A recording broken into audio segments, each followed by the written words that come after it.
Good afternoon and welcome to today's New York City Council hearing for the Committee on Immigration joint with General Welfare. At this time, we ask that you silence cell phones and electronic devices to minimize disruptions throughout the hearing. If you have testimony you wish to submit for the record, you may do so via email at testimony@council.nyc.gov. Once again, that is testimony@council.nyc.gov. At any time throughout the hearing, please do not approach the dais. If you require translation services, please notify one of the Sergeant-at-Arms and fill it out on your testimony slip. Thank you for your cooperation. Chairs, we are ready to begin. Hay servicio de traducción disponibles en español. Si necesita servicio de traducción, hable con uno de los sargentos en la parte de atrás que visten una camisa blanca. Gracias. Thank you, David. Good afternoon, everyone, and welcome to today's hearing. My name is Diana Ayala, and I am the Deputy Speaker of the New York City Council and the Chair of the General Welfare Committee. Today, our committee will be joined by the Committee on Immigration to hold an oversight hearing on the mayor's 60-day shelter stay limit for adult migrants. I'd like to thank my co-chair, Councilmember Shahana Hanif, my council colleagues and representatives from the administration and members of the public for being here to participate in this important hearing. I will try to slow down because I am Puerto Rican and I speak really quickly, and I know that there's translation and I want to be mindful. We are here to discuss the administration's plan to serve notices to single adult male asylum seekers who have been in the city's care for the longest amount of time. According to the administration, as of August 2nd, over 800 asylum seekers have received notices that they must find alternative housing in 60 days or return to the arrival center and reapply for placement. Although the 60-day deadline has not yet arrived, it remains unclear what the administration's plan is for asylum seekers who are unable to find alternative housing after 60 days. There is a grave concern that this policy may be counterproductive, lead to significant increases in street homelessness, and erode longstanding right to shelter in New York City. The recent scenes outside of the Roosevelt Hotel are not what we wanted replicated or exacerbated. While the City Council understands the challenge in housing asylum seekers, homelessness and shelter capacity have been longstanding issues in New York City long before the arrival of the first asylum seekers. This crisis requires a whole of government and all hands on deck approach to manage and pursue meaningful reform that gets to the underlying cause of long-standing issues in our city. The Council is here, ready and willing to assist with managing this crisis in any way that it can. But this administration's approach thus far has made it difficult for there to be proactive collaboration with its city partners. The administration has made the decision to act alone and pursue often short-sighted policies. We urge the mayor and this administration to adopt a more collaborative approach in handling this crisis. That being said, it remains critical for our federal partners to recognize the urgency of the situation and immediately step up in providing more funding and support to localities like New York City and fast-track work authorizations for asylum seekers. I look forward to hearing from the administration and advocates today and gathering feedback on this oversight topic so that we can better understand the administration's 60-day shelter policy. What are the intended goals and how it will impact the city's right to shelter requirement? Do you have attendance? At this time, hold on. I'd like to acknowledge that we've been joined by Councilmember Brewer, Nurse, Hanif, are these here too? Caban, Ung, and Osei. Caban are online. Caban and Ung are both online. I'd also like to thank the committee staff who worked tirelessly to prepare this hearing. Aminta Kilawan, Senior Legislative Counsel, David Romero, Legislative Counsel, Julia Haramis, Unit Head, Rose Martinez, Assistant Deputy Director, and finally my staff, Elsie Encarnacion, Chief of Staff. I would like to turn it over to my co-chair, Councilmember Hanif. Thank you, Deputy Speaker. Good afternoon, everyone. I'm Councilmember Shahana Hanif, Chair of the Committee on Immigration. Thank you for joining today's joint hearing of the Committees on Immigration and General Welfare to discuss the mayor's 60-day shelter stay limit for adult migrants. I'd like to thank my co-chair, Deputy Speaker Diana Ayala, for her leadership in organizing this hearing. I also want to thank my council colleagues, representatives from the administration, advocates, providers, and members of the public for being here, as well as those participating remotely. It is vitally important that we hear from agencies and advocates involved in meeting the needs of migrants and asylum seekers. Today's hearing seeks to elucidate how the mayor's 60-day shelter limit will affect asylum seekers in New York City. 3 weeks ago, Mayor Eric Adams announced that his administration would begin to limit shelter stays for single adult asylum seekers, male, to 60 days. According to the mayor's representatives, notices regarding this new shelter limit are being distributed on a rolling basis to asylum seekers who've been in the system the longest, beginning in the Humanitarian Emergency Response and Relief Centers, or HERCs. As of last week, over 800 asylum seekers had reportedly received these notices. This new rule requires asylum seekers to find alternative housing at the end of 60 days. If asylum seekers are unable to find housing within that time frame, they must return to the arrival center at the Roosevelt Hotel to reapply for placement in the shelters. However, just last week, new arrivals were denied bed placements at the Roosevelt, and asylum seekers were relegated to sleeping outside the center as they awaited services. My colleague, Councilmember Lincoln Ressler, and I showed up and saw up close the hundreds of men, mostly Black Muslims, barricaded on a sidewalk for up to 5 to 6 days with no updates as to when they might begin their intake process. The very next day, these men were gone, thanks to the urgency shown by Ted Long, who is here, and I was really thrilled to be able to speak to him and his honesty with us. Despite the very real operational obstacles the city is encountering, the scene outside of the Roosevelt was simply unacceptable. I'm extremely aware of the fact that our city is facing a serious challenge that has been exacerbated by a lack of support from the state government and federal government. I want to uplift Mayor Adams' call for more funding from the Hochul and Biden administrations and his insistence on expedited work permits. However, a lack of state and federal action does not justify the deterioration of the right to shelter mandate or our status as a sanctuary city and our welcoming spirit. We cannot run away from our obligations to new arrivals, and I will continue to push back against executive actions and rhetoric that indicate we should. As chair of this committee, it is my duty to fight for the values that make New York City a bastion for immigrant rights.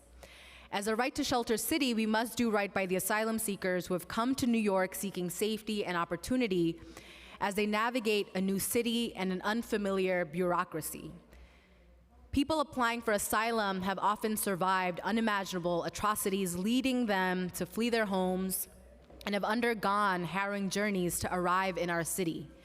Many recent arrivals in New York City are of African descent who face additional racial disparities in accessing city services. We remain immensely grateful to the advocates who have been on the ground from day one, providing immeasurable support and resources to meet the needs of all asylum seekers. We want to ensure that our city government matches that commitment to welcome asylum seekers by housing them and providing them with accessible and comprehensive case management services. We look forward to hearing from representatives from the administration, advocates, and asylum seekers today to gather details about how the mayor's 60-day shelter limit will affect New York's right to shelter requirement, where asylum seekers who have received these notices will be housed, how long it will take to house them, and how the administration plans to provide and scale up case management services. I want to thank all the committee staff for their work on this issue, including Jayashree Ganapathy, Senior Legislative Counsel, Nicole Kata, Legislative Counsel, Rebecca Barilla, Policy Analyst, Aminta Kilawan, Senior Legislative Counsel, David Romero, Legislative Counsel, Florentine Cabore, Finance Analyst, and Julia Haramis, Finance Unit Head. I would also like to thank my staff, including Nora Brickner, Chief of Staff, Alex Liao, Legislative and Budget Director, Michael Whitesides, Communications Director, and my summer interns, Ryan Ulwe and Savannah Jackson, who are also here. I also want to thank the sergeants at arms and interpreters who are making this joint hearing run smoothly. Now I will turn it back to Deputy Speaker Ayala. Thank you, Councilmember Hanif. I want to recognize that we've also been joined by Councilmember Moya, who's online, and Councilmember Rustler. We will now hear from our public advocate, and I would ask that you please be mindful that translation services are being provided so we can speak as slowly as possible. Thank you. Thank you, Madam Chair. I will try. As mentioned, my name is Jamani Williams, and I'm the public advocate for the City of New York. I'd like to thank Chairs Ayala and Hanif and the members of the Committees on General Welfare and Immigration for holding this hearing. It's been over a year since the first bus arrived at the Port Authority from Texas carrying migrants seeking refuge, safety, and a chance for a better life for themselves and their loved ones. Since then, over 95,000 migrants have arrived in New York City, and the majority have stayed. In the past year, the city has struggled to accommodate asylum seekers, and as a result, some have experienced violence, abuse, overcrowdedness, and unsanitary living conditions, spoiled with no food and lack of access to clothing, showers, and privacy. I recognize that the city was already in a pre-existing housing crisis with the shelter system unequipped to accommodate over 100,000 people. At the same time, we know that these conditions aren't acceptable, and the administration's continued efforts to undermine the right to shelter, most recently illustrated in this 60-day limit on shelter stays, will not address the root of the problem. In 2002, the average length of stay in a shelter for single adults was 509 days. New York City needs help from the state and federal governments, as well as our neighboring communities, not to weaken a crucial safety net for some of our most vulnerable. I think it's important to mention the day before the first asylum buses came, there were over 50,000 New Yorkers already in the shelter system with an average time over a year, which means this has been a crisis for a long time. Had we addressed that crisis then, it may not be as acute now.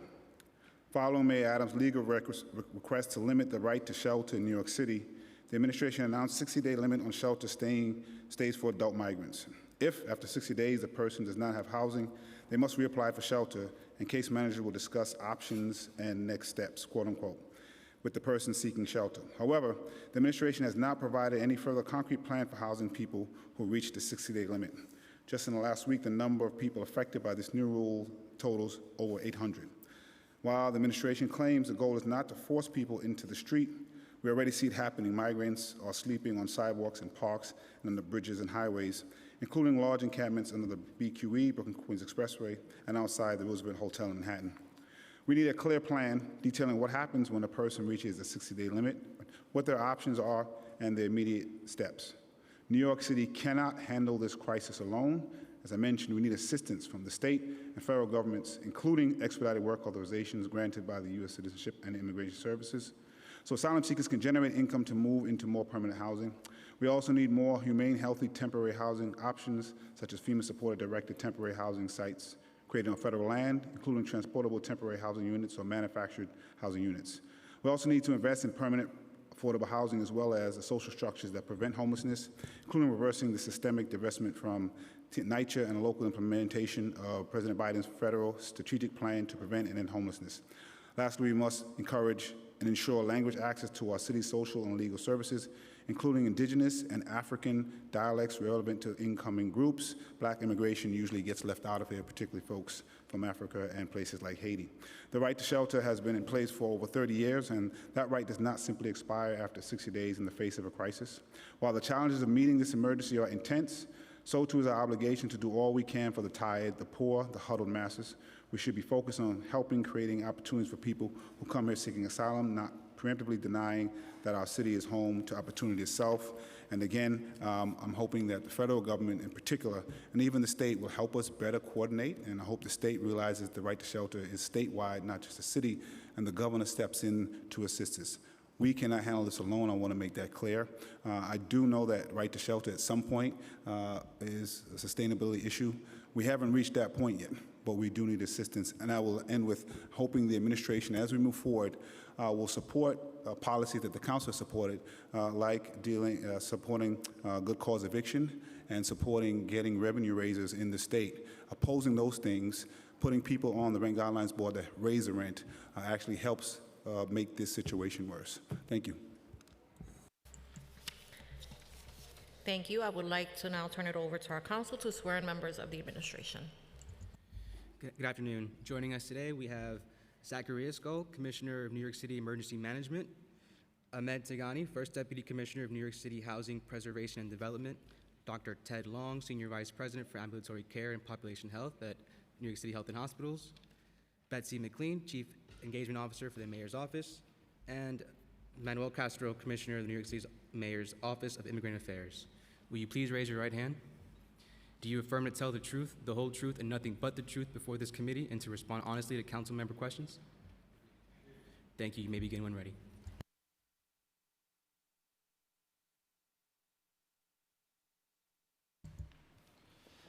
Before we begin, let me acknowledge the devastating events in Maui on behalf of all New Yorkers. To those who are right now mourning the loss of loved ones and to those impacted by the wildfires, know that this city is holding you in our thoughts. Our profound respect goes to the first responders whose courage and dedication never waver in the face of such adversity. And now, with sincere compassion on behalf of all New Yorkers, we can turn to the matter at hand.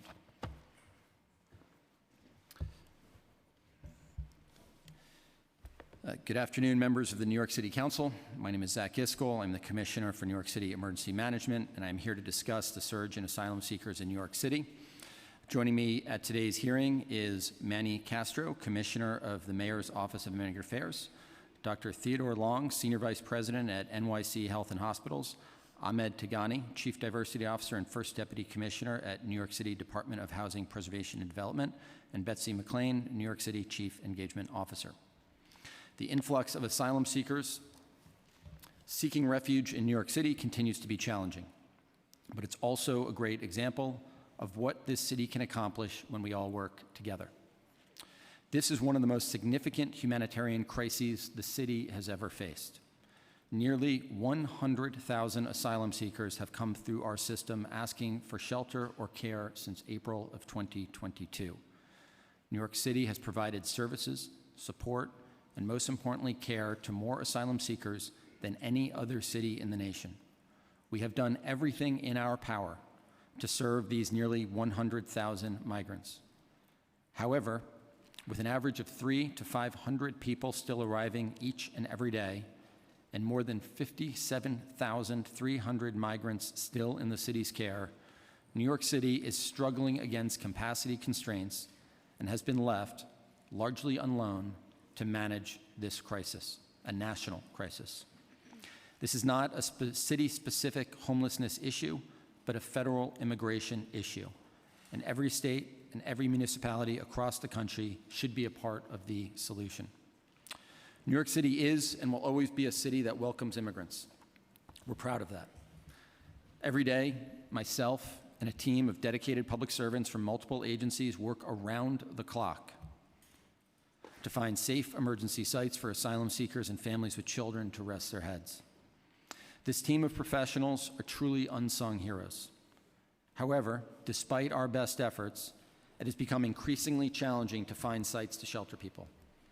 As the coordinating agency for the City of New York, emergency management is no stranger to assisting people displaced from their homes, whether it's a natural disaster like a hurricane, flood, or other emergencies such as a fire or gas explosion.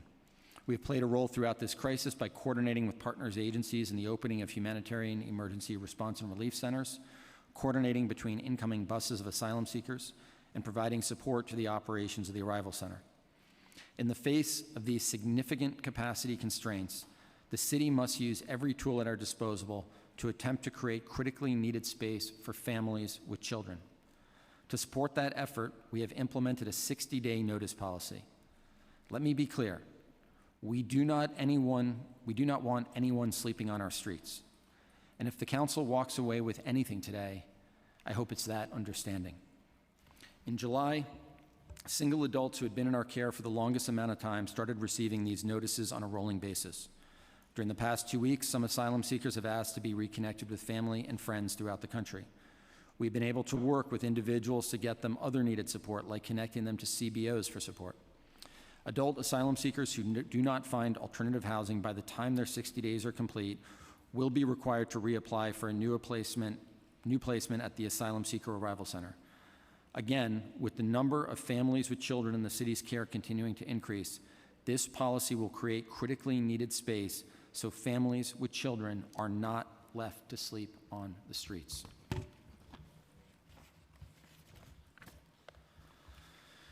It is incredibly important to know that we will continue to support asylum seekers as best we possibly can, but there is no way around it.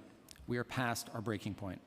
We cannot emphasize enough that we need additional support from the state and federal governments.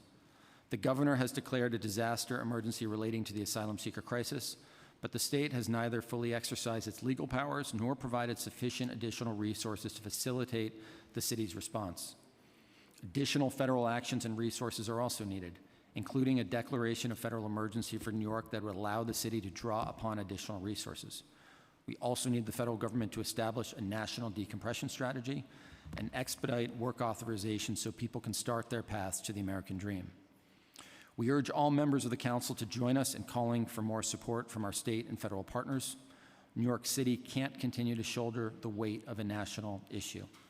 As the mayor has said, our city will remain a beacon for all who come to our shores because that is the New York City way. It is time for that to be the American way as well. We now look forward to your questions from the council. Thank you. Thank you. Let me get my questions here in order because I have so many. I recognized you. Yes, you can go on the list. We've also been joined by Councilmember Sanchez and Councilmember Holden. I know Tiffany wanted to. Yeah, she's on the list. All right. So I think that for me, the first question, and thank you. Again, I would recognize all of the work, and I can't even imagine. I mean, I'm having a day today, and I'm like, I couldn't imagine what your days have been like since the beginning of this crisis, and the difficulty, you know, of having to find a bed for every single person every single night, because it's something that weighs very heavily on my mind. And so when I saw migrants sleeping on the sidewalk, I was devastated by that. You know, I don't want to see anybody sleeping on the street, right? It's just not the ideal situation. But one of the questions that I had, when this happened, I'm assuming that it was because we were at capacity. Were the folks that were out on the street did they have access to food and to restrooms? So I'll turn this over to Dr. Long in a second, but I just want to start by saying, you know, I appreciate the comments about the amount of work that goes into this and how difficult it is. We'll also say, though, every day, and this is 24/7, 7 days a week, the city has been going through this for the better part of a year. I'm inspired every day. I'm inspired by the people I work with every day and the lengths they go to try and keep that from happening.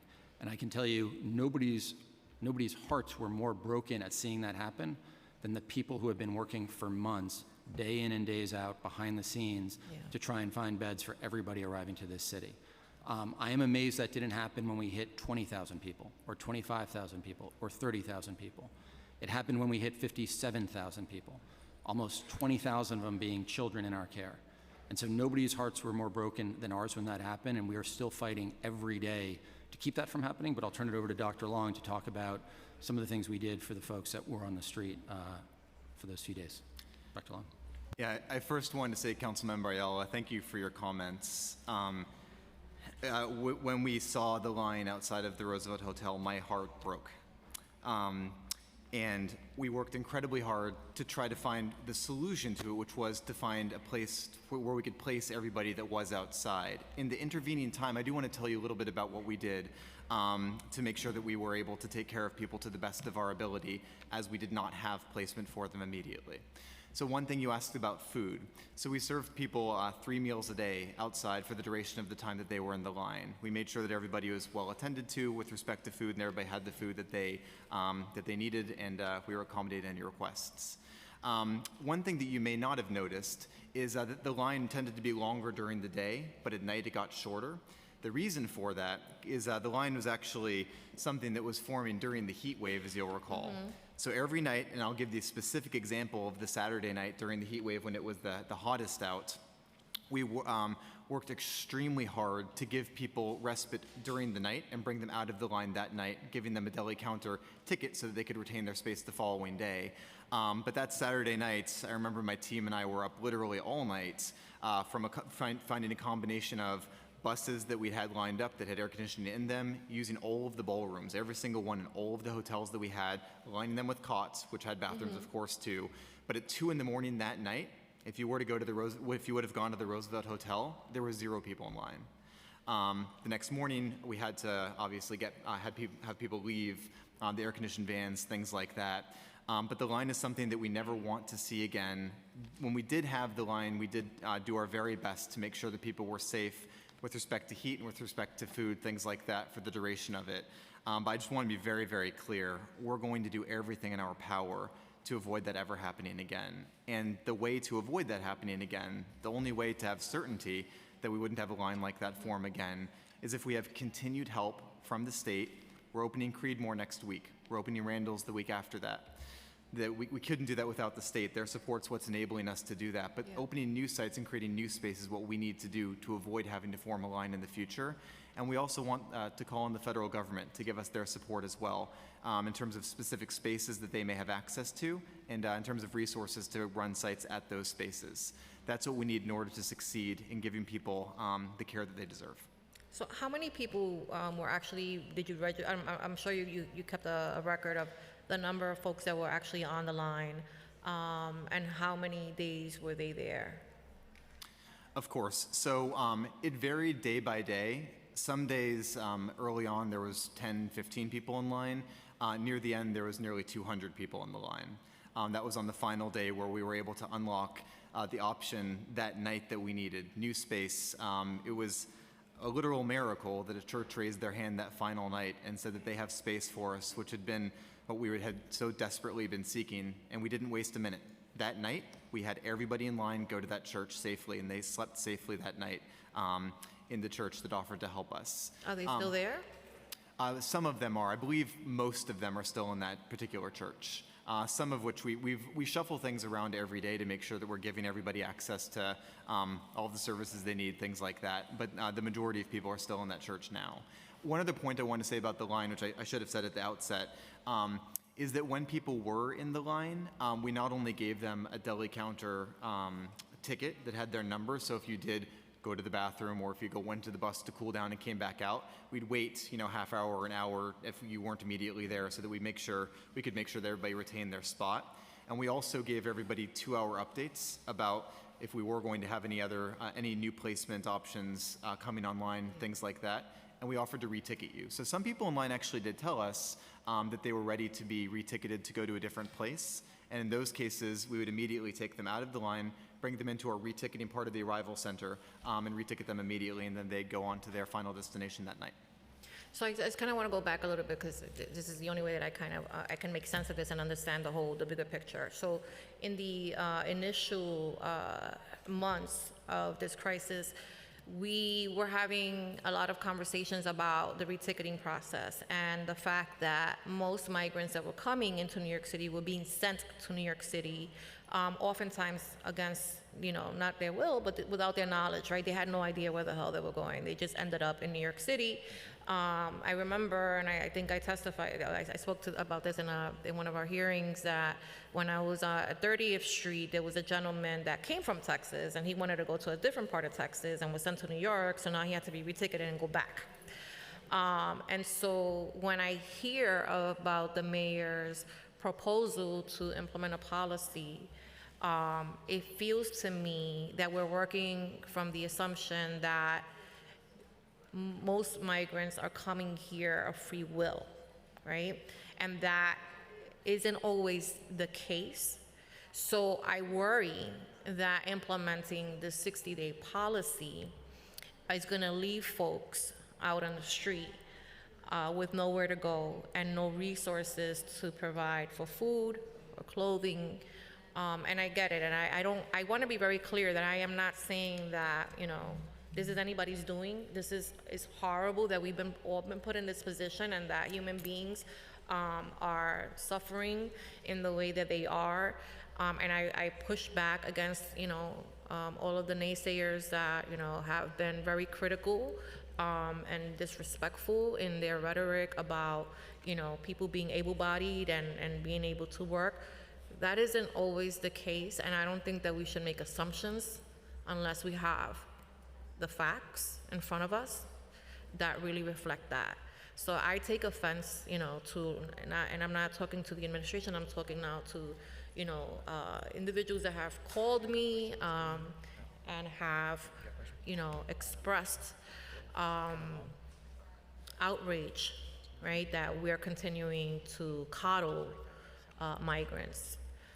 People are fleeing their country and coming through very treacherous, unsafe conditions with children, pregnant women, elderly, people that are severely sick.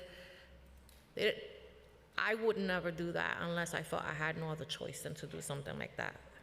And so I just really wanted to say that because I find it really unfortunate that in a city like ours, where most of us happen to, have family that migrated here, and some of us had a little bit better luck than others, that level of judgment would continue to occur. I don't think that rhetoric is appropriate. But of the number of folks, if you can, I don't know if you have this information, but of the number of folks that have been coming, of the number that we have now, specifically I'm talking about the singles, the people that would be targeted under this policy. Do we know how many of those people decided that they wanted to be here in New York City, and how many came here and ended up staying because this is where they were sent and they have nowhere else to go? I can. You can start, Dr. I'll start, because one of the things you said that has been the cornerstone of our approach to all of this is we want to give people what they want. That's our number one goal. And we were seeing early on, we had several examples of people coming from Texas trying to get to different parts of Texas. And we would immediately give them what they wanted, which was to reticket them back to Texas, but it was an enormous waste of resources both ways, and a waste of time too. I mean, people would spend a week traveling for no reason. They wanted to go from point A to point B in Texas. With the Arrival Center, one of the ways that we're able to get at that in terms of immediately, to your question around when people are arriving here, is this where they want to be? Is this where they're trying to go? The Arrival Centers actually give us an opportunity we didn't have before to really look into that and have the conversation up front, so I can ask somebody, is this your final destination, or do you have friends and family somewhere else? Are you trying to go somewhere else? Do you have a sponsor somewhere else? And a statistic I'll give you to show, I think, why the Arrival Center is so important is that today, and it's true every day now, between 300 and 500 asylum seekers will enter the front door of the New York City Asylum Seeker Arrival Center, 300 to 500 people.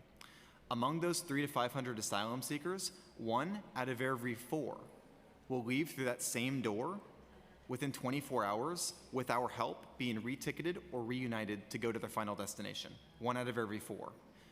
In some cases, it's because their sponsor was always somewhere else, but this was the only option they were given from Texas. In others, it's our ability to discuss with people. Maybe you had a brother in Chicago, hadn't talked to him in a while. Let's call him right now. Let's work together to use this period of time upon immediately arriving in New York City to see what your needs and wants are. And I think that the fact that 1 out of every 4 people were able to help them complete their journeys within 24 hours proves your point, but also shows that with our help, we can be very effective in helping people to take the next step forward. I don't know if you guys want to add anything to... Sure. First, I would like to thank the City Council and the Public Advocate for standing with us in calling the federal government to do more. And I start with that because what you saw in front of the Roosevelt last week is directly correlated with a lack of support by the federal government, not just here in New York City, but to set up a decompression strategy that works for this asylum crisis that we're facing, not just in New York, but as a nation. As some of you know, MOIA deployed its language access and support staff to the Arrival Center when the lines began to form.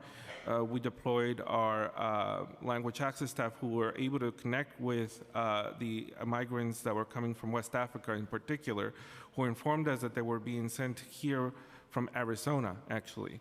And we've learned that a number of different actors across the country are basically sending people to New York. This is why we're calling on the federal government to create a decompression strategy to make sure that there's a welcoming approach across the country so that migrants can settle across the country and not just come to New York because we are the only ones providing this level of support. And that is important to emphasize because I can attest that my colleagues here today do everything possible to support asylum seekers upon arrival. It breaks our heart to see asylum seekers, especially families with children, arrive in much need of help, and we want to avoid what we saw last week. And so you have a commitment to make sure that we continue to work day and night to avoid what happened yesterday, last week, but without the support of the federal government, this might continue to happen. So where did the recommendation for the 60-day rule come from? I mean, was that something that all of the agencies involved concluded was the best option? And if so, how did you arrive that, at a place where you felt comfortable enough? And I get it, we have to house families. That's a priority. But my concern here is really, if I'm a single person and I'm coming to New York City against my will, but I really don't have anybody. I came here and I'm taking my chances, and now I receive one of these letters. I'm gonna end up sleeping, in a local park somewhere. So you guys have the data. You're interviewing folks as they come in. Who concluded that this was the best avenue? Yeah. So, sorry. No, go ahead. So it's a great question. So first off, I think one of the things that we're always doing is looking at the data, always adjusting, making changes, right? That policy could shift to the left or the right based on how effective it is. There's some historical precedent for it when you look at other forced migration crises. We also think I think we should not underestimate the abilities, the resourcefulness, the agency of the people in our care. And a lot of them, I think, given 60 days, will find, another place. They will be able to get out on their own feet. They just need that period of time to sort of get some sense of stability and figure out what that next step is going to be when they first arrive here. And we think that is the amount of time needed for them to do that, and to give them that amount of time. Ted, anything that you would add to that? I can speak a little bit to the implementation of the policy at my humanitarian center sites so far. So far, we've issued 913 notices among asylum seekers at our humanitarian center sites. And a couple of things we've learned so far. So one thing is, nobody's surprised when we're giving them the 60-day notices. And part of the reason I think for that is that when we're talking to people initially, really make the point that the critical opportunity here is intensive case management. Case management, to use your words, Councilmember Ayala, is helping people to get what they want. And that what we're doing is we're starting to have those conversations now. And among those that we've given a notice to, and we've had a face-to-face conversation with them about what they want with our case managers, 65% of them so far have told us, okay, we're ready to make an exit plan with you, but we need something. That something could be IDNYC. That something could be OSHA training. That something could be learning to speak English. That something could be reticketing. We're actually hearing a lot of people didn't know or didn't fully understand the reticketing options that we're offering them in New York City to reunite them with friends and family across the country. So after we've had these conversations, some people so far that same day or the following day have actually already left our humanitarian centers after we've taken this opportunity at this stage in the crisis to better understand what they need now. To me, that's a very important point. What our asylum seekers needed 6 months ago isn't necessarily the same thing that they need now. So we're using this as an opportunity through intensive case management to be crystal clear about what people need now. And then our job is to meet their needs as best we can. But that's incredibly important to us, and that's what, those are some of the things we've learned so far. I'll turn to my colleagues to see if you guys want to add anything to. No, I think you captured most of it pretty perfectly. So for us, we have our our center at 455 Jefferson. Notices have gone out to the 533 guests there for those single adults that are in the hotels, downstate hotel system we manage.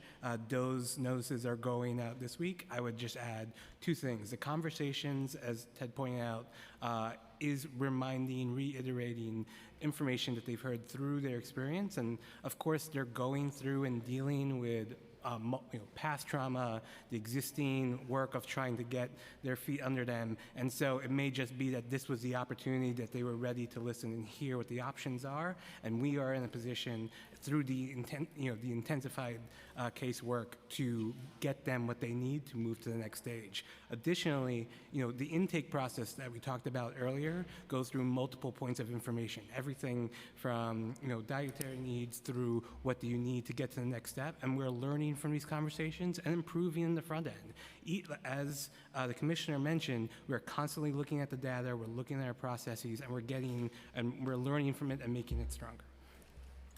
Let me just add. I just want to emphasize intense case management is a big part of this approach.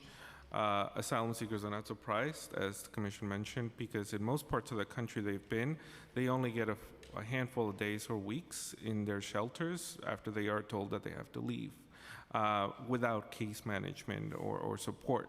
Here, people will get this case management and support to figure out what's next. And it allows them to plan, at least for the asylum seekers that I've spoken with, and I speak with them on a regular basis, it allows them to figure out a plan along with the support of our teams. No, I get that. I don't want to throw migrants into an unfamiliar pool of water and hope that they can swim. I want to know that they can swim.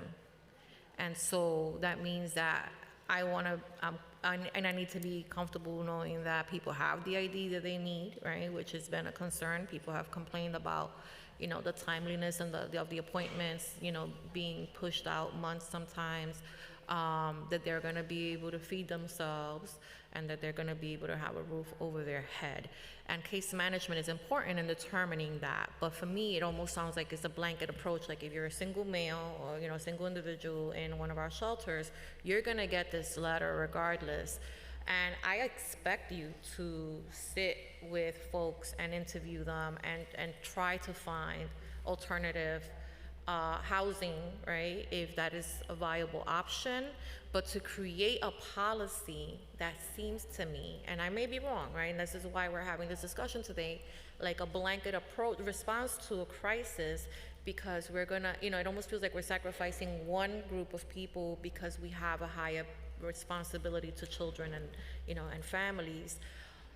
I just want to get that. I want to get clarity on that if my assessment of it is incorrect. And again, I heard a lot, but I don't think that I really heard a response to the question. Is like, who determined that this was the way to go? Was this a collective response, or is this who thought 60 days was an ideal number and that this is how we should approach the situation? Yeah, so a lot of our decision-making is, we've got an amazing team that works very, very closely together, and that's the genesis of many of these types of decisions. At the end of the day, this effort is led by Ann Williams Isom, Camille Joseph Arlak, and the mayor. But the other thing I just wanted to mention is that, look, we share all of your concerns, right? All of your concerns are 100% valid. I think one of the things that we really hope the City Council understands is that we have to make decisions every day that are impossible choices that we don't want to have to make. And I think in a world of where you have to make decisions based on the next worst alternative, it's not just about families with children, it's also about newly arriving single adults. Would you rather have somebody on the streets who has been here for 2 hours? Would you rather give somebody 60 days, help them get on their feet, and open up a bed for that person? And we believe that by giving them that 60 days, by doing this case management, by giving them those options, we can open up those additional beds and capacity, not just for families with children, but also for incoming single adults, in order to keep that from happening. And as you have noted, that if somebody has to go back to the arrival center, they can go back to the arrival center. So why not, so this is the part of it that I'm kind of like confused with. If I'm a single person and I'm given the 60-day notice, and now I'm at day 60 and I have to exit, but I can go back if I really don't have anywhere to go. I can go back to the intake center and hope that there's a bed somewhere. If that bed is available somewhere, why not just transfer the individual to the bed as opposed to making them having to go through the whole process again? And I say this because, this is a really, people, homelessness is it's an experience. It's an experience. It's a really lonely, place to be. And, I don't want to coddle people. And if an able-bodied person, we can help them get a job, I want to help them to get that job. I want them to be self-sufficient. I'm with you on all of that. But I am just really kind of stuck here, Yeah, well, I'll start and I'll turn back to our team. I mean, I think for me a really important point, and this is agreeing with what you were saying, is that we want to take the opportunity if somebody is ready to take that next step forward to see what they would need in order to take that step forward. And I think it's encouraging that 65% of the people that we've had the discussion with so far have told us, yes, I'm ready to take the next step forward, but I do need your help in order to do that. And the types of help that they're asking for are some of the things that you just shared as well. I would also say I think it would be great if we could all work together to figure out how we could meet the needs of our asylum seekers. What I can commit to you is that I will have a much better sense as the days go by about what their new needs are at this stage in the crisis. So we're not making any assumptions about this. It's literally us listening and seeing what people's needs are now. And then our shared goal can be to meet those needs. Your question around on day 60, what happens and somebody going back to the arrival center. Our fervent goal here is to help as many people not come back to the arrival center as possible, because every person that doesn't come back to the arrival center, we want to shake their hand, wish them well, and know that they're going on to take the next step forward in their journey. And again, 65% of the people are telling us that they're ready to do that now if we can give them the help that they need. But for those that can't, the arrival center for anybody coming into New York City today, which it would also be true for anybody on day 61 as part of this policy, is welcome to come back to the arrival center. And that's why we're seeking to open sites like Creedmoor, like Randall's the following week, so that we can build the capacity to give people the care that they need and deserve, so that we can meet them where they are and keep having opportunities to assess what their needs are and to meet those needs. All right, so every policy obviously has an unintended consequence. Has the collective, discussed what those potential unintended consequences would be, and do you have a contingency plan to address those?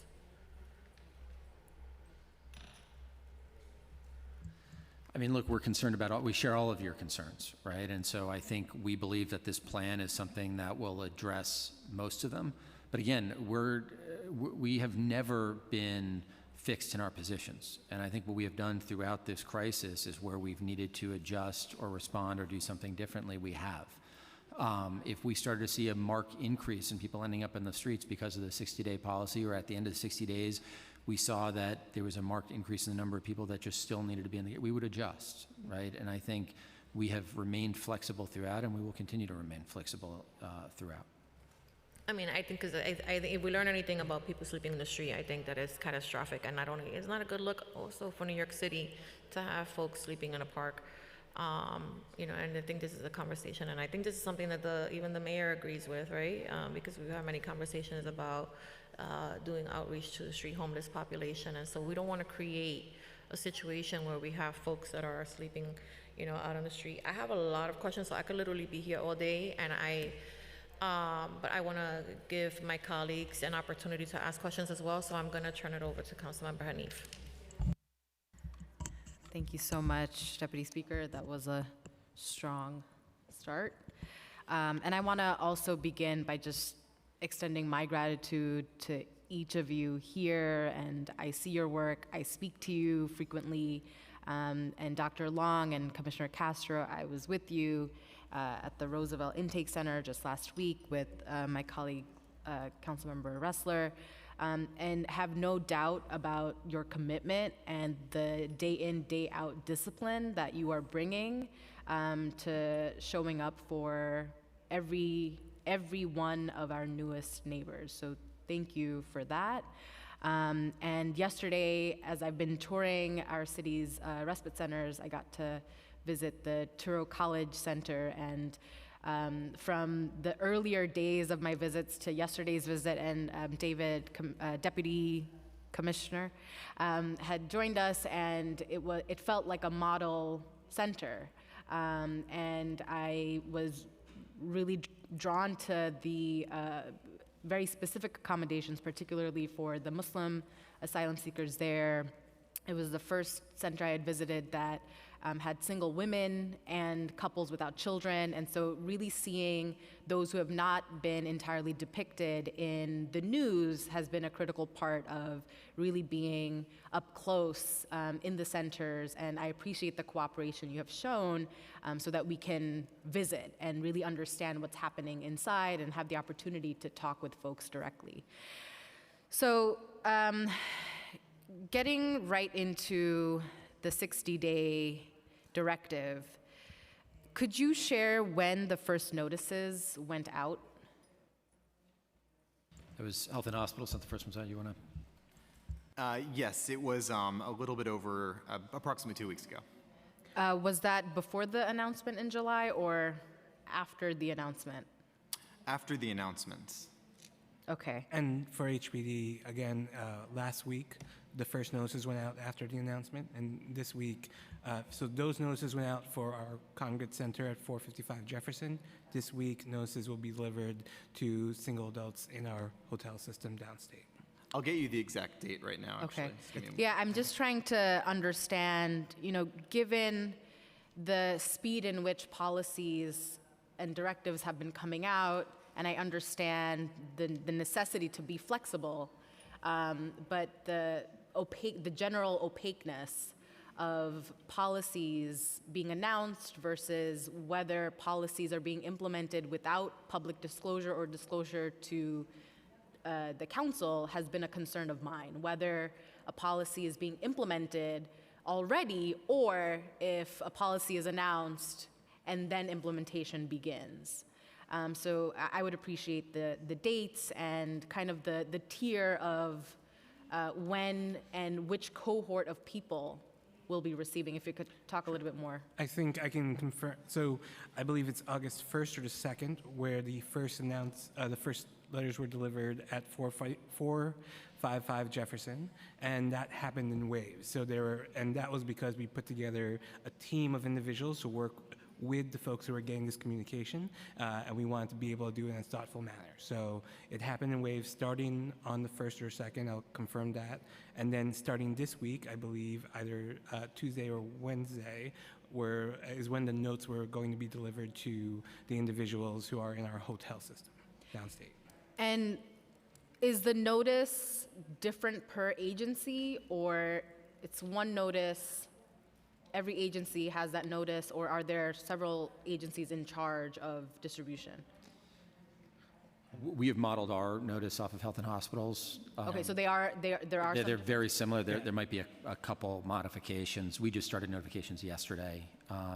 So I couldn't tell you if it's exactly the same, but it's modeled off of. Why are there distinctions, or could you talk to the? I don't know if there are distinctions between the I see. notification letter. Again, the notices are built and designed for the individuals at the center. For instance, we are indicating the name, who they are. We're trying to make sure that it's personalized to a certain degree to that individual. Everything from the language they indicated at their preference at intake, and we track throughout the process.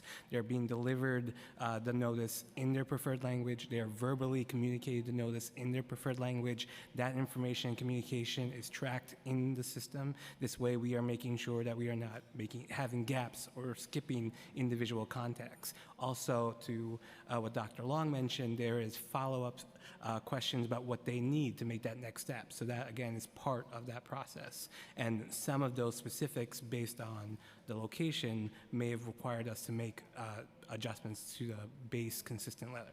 Okay, that's helpful to know, because I was under the impression that a sort of a template of some kind went out in mass. And this personal touch component I don't think has been publicized in a way, nor have I gotten information about that directly. And so that's helpful to know that there's a data set of like when folks arrived, and according to a certain date and time is when somebody will receive a personalized notice with conversation. I think the basic principles of strong, service delivering and just case management is about making sure that the individuals are working and understanding and keeping track of their communications and making sure that communication is delivered in a way they understand. That's just a principle that anyone who works in social service follows, and it's been adopted in the way that we approach our work.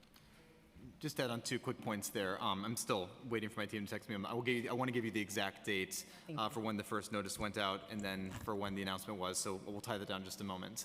But your 2 other questions, just to be precise about them. The first notices that we gave out were among asylum seekers that had been with us for more than 60 days, and we started with those that had been with us the longest. So we intentionally wanted to first have the discussion with people that had been staying at our sites the longest amount of time.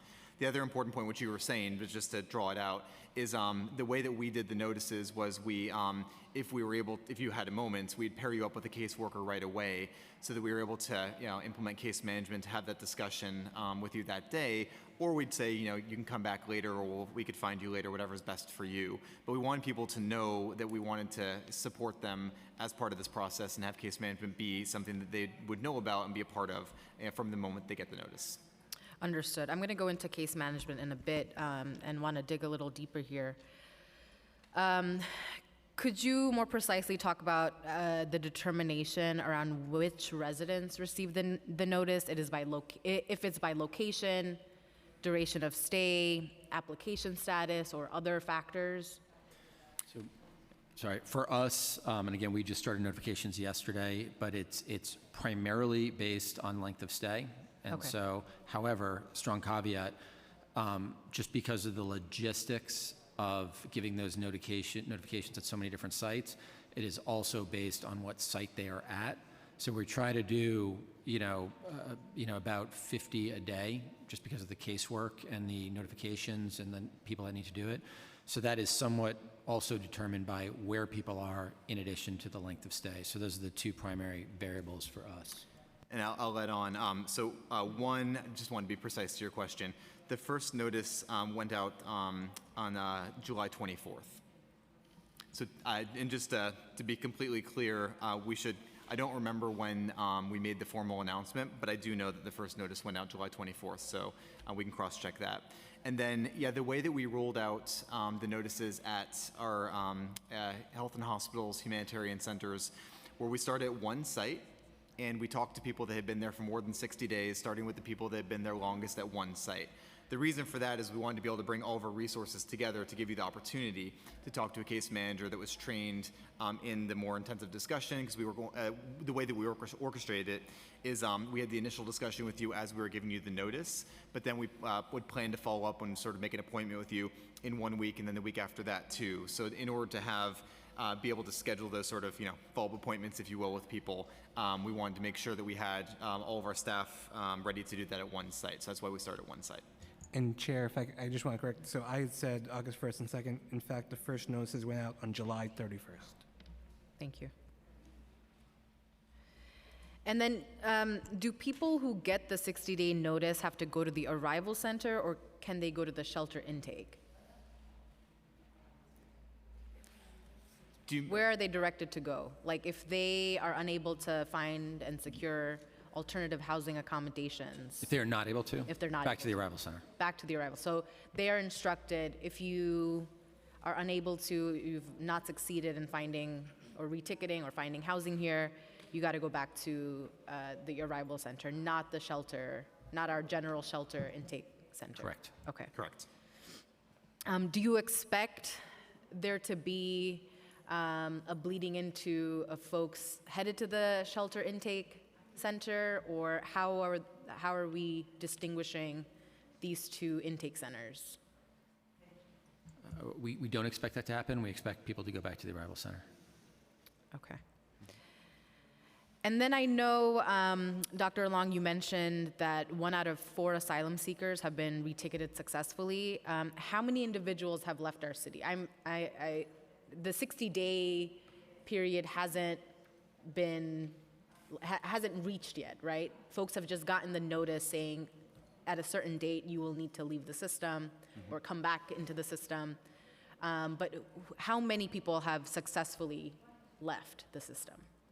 Yeah, so if I may, can I just clarify the 1 in 4 statistic? Please, and then yeah. I'll answer how many have left our system.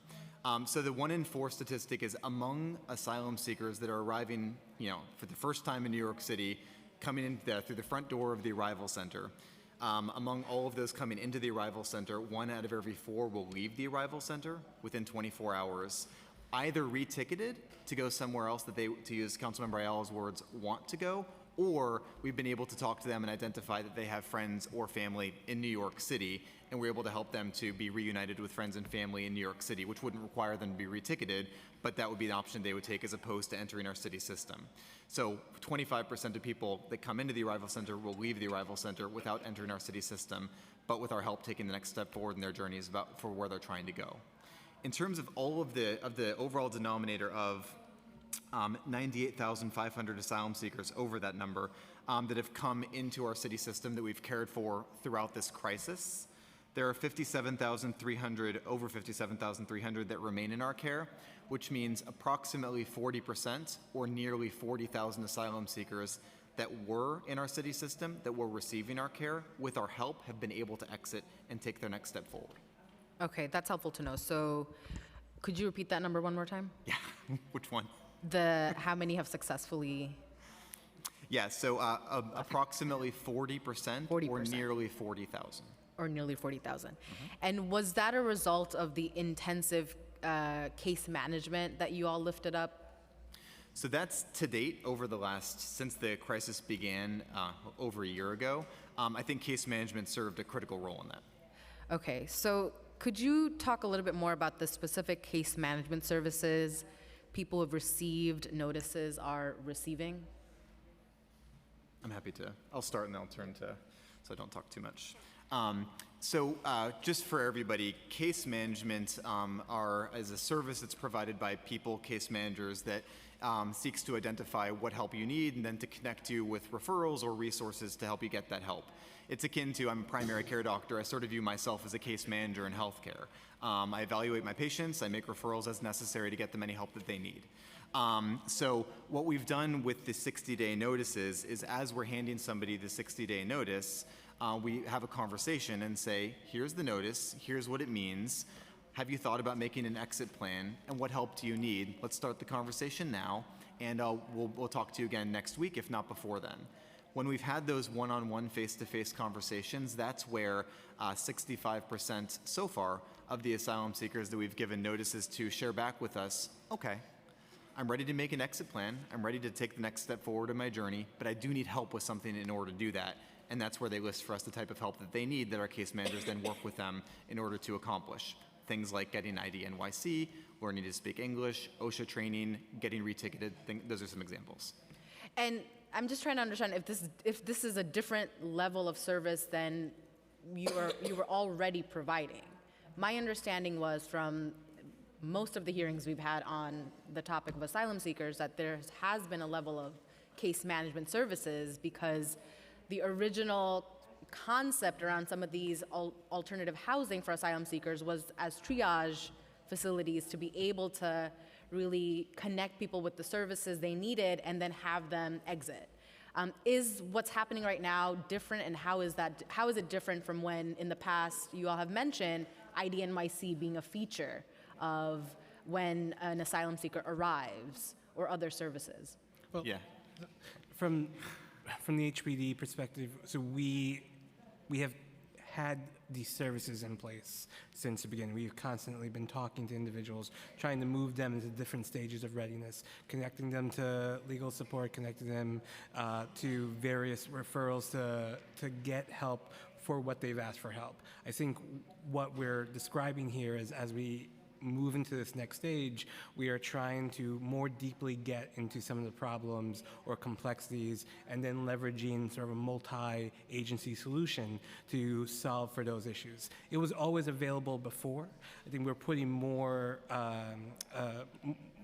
more people involved in the process, coming together to make sure that if there are problems, and sometimes problems came up over time.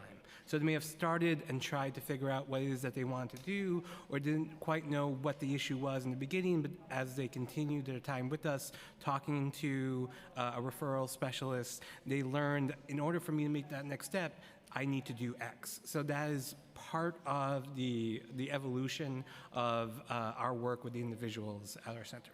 And just if I add one more quick point there, I think what you said actually captures it well. We've always had a level of case management, but this is different and higher, defined as this is a proactive approach, where instead of waiting for you to come to us, we are now coming to you in an organized way and coming to everybody. That's great. The only thing I would add to that is the letter doesn't say you're getting kicked out in 60 days. Yeah, Right? I What the sure letter hope not. says is, we need your help. That's how the letter starts. We need your help. We need to have your help making room for other people who are arriving. And I think that it creates a greater willingness to engage with the case managers at these sites as well, that maybe then had existed before. Yeah, no, I appreciate hearing this proactive approach, because we knew all along that there were services available, but it wasn't entirely confirmed to us whether or not or how that process was working. And so to know that there's a level of case management now that is proactive, could you share how many case management providers there are? Who are the providers? Are these the folks that we've met at the MedRight, the .go, the Hagerty contracts? Are there outside partners providing case management? Could you describe who the providers are? For HPD, Gardner is our who we've contracted with to provide our services at 455 Jefferson, and then .go is managing the services for the downstate hotels that we're talking about here. A similar model, I would just add, and again, you also said this well, the case managers that when you visit our sites you've seen, they're the same ones now, we're adding more, but they're the same base that are, it's the person you've seen coming into the building, but instead of you potentially walking by that person in the past, today they're going to reach out to you and proactively have a conversation to check in with you about what you need at this point in the crisis. So it's people that are staff members, the people who already have experience recognizing their faces, knowing who they are, but the difference now is really the proactive approach. Are you all working with a contractor? Yes, sorry. We are working with primarily MedRight. Okay. And I'll just ask a few more questions and pass it to my colleagues. And I also want to acknowledge that we've been joined by Councilmember Althea Stevens and Natasha Williams. Of the people who have received notices, how many have been provided legal services? Are we tracking applications and initiating those conversations as well?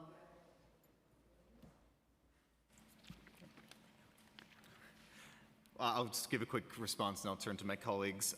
Your precise question is, among those that have received a notice, how many have already been connected and maybe now may have a referral to legal services? Yeah. We may have to get back to you on that, because part of the approach is we are actively making referrals as part of the process. Okay. I don't know if,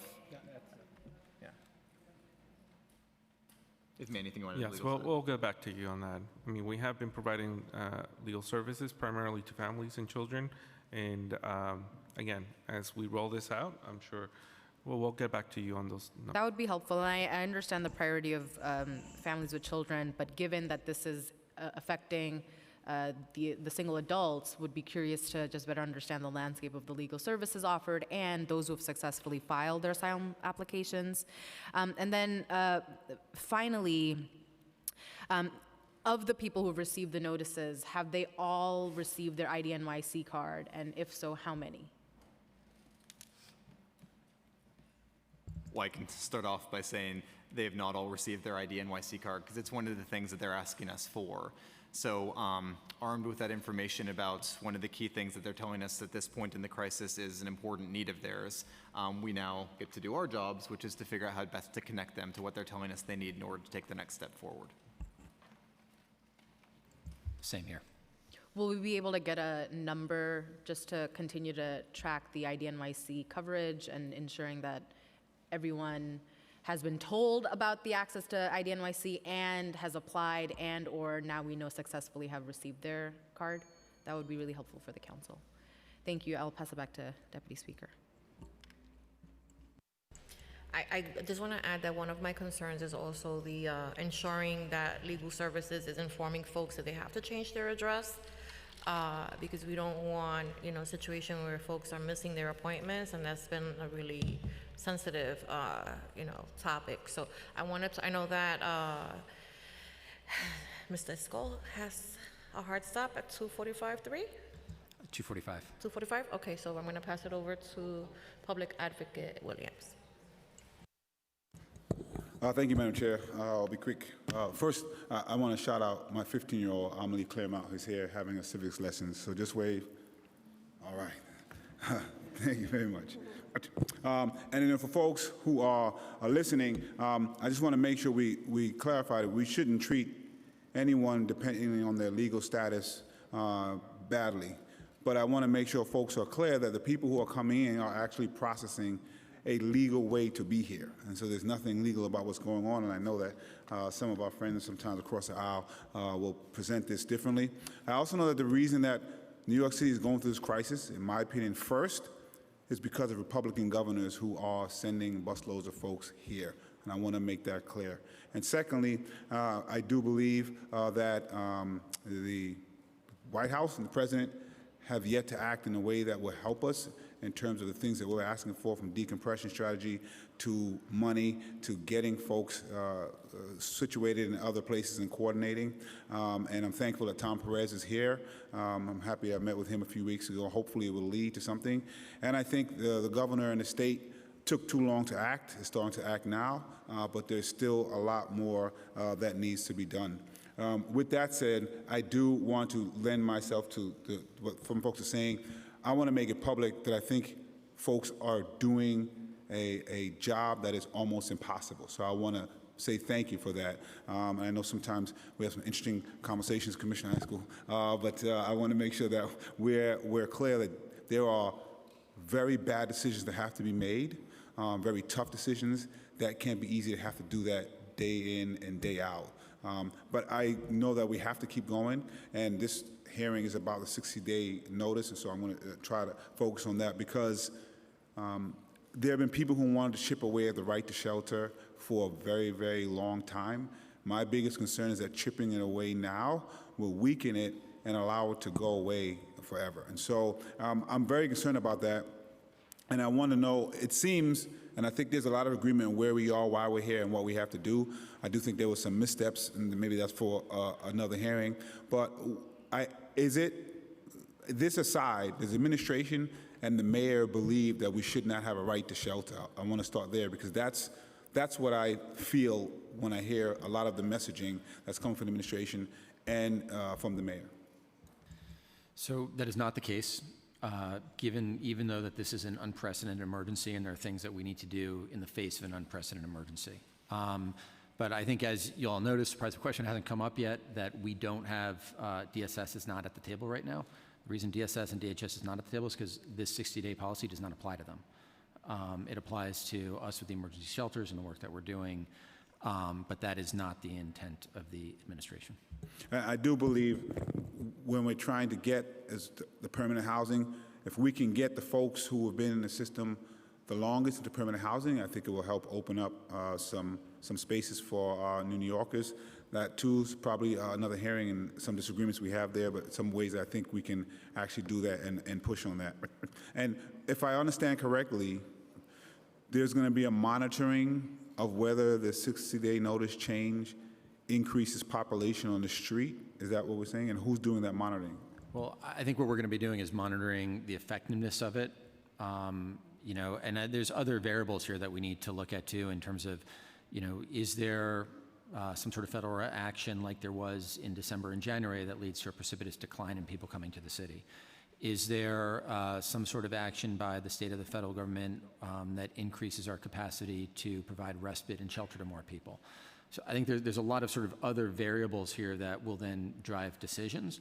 But for where we are right now, we think this is the best policy to actually keep people off the street. But it's something that if this is not working for some reason, or we'll make those adjustments.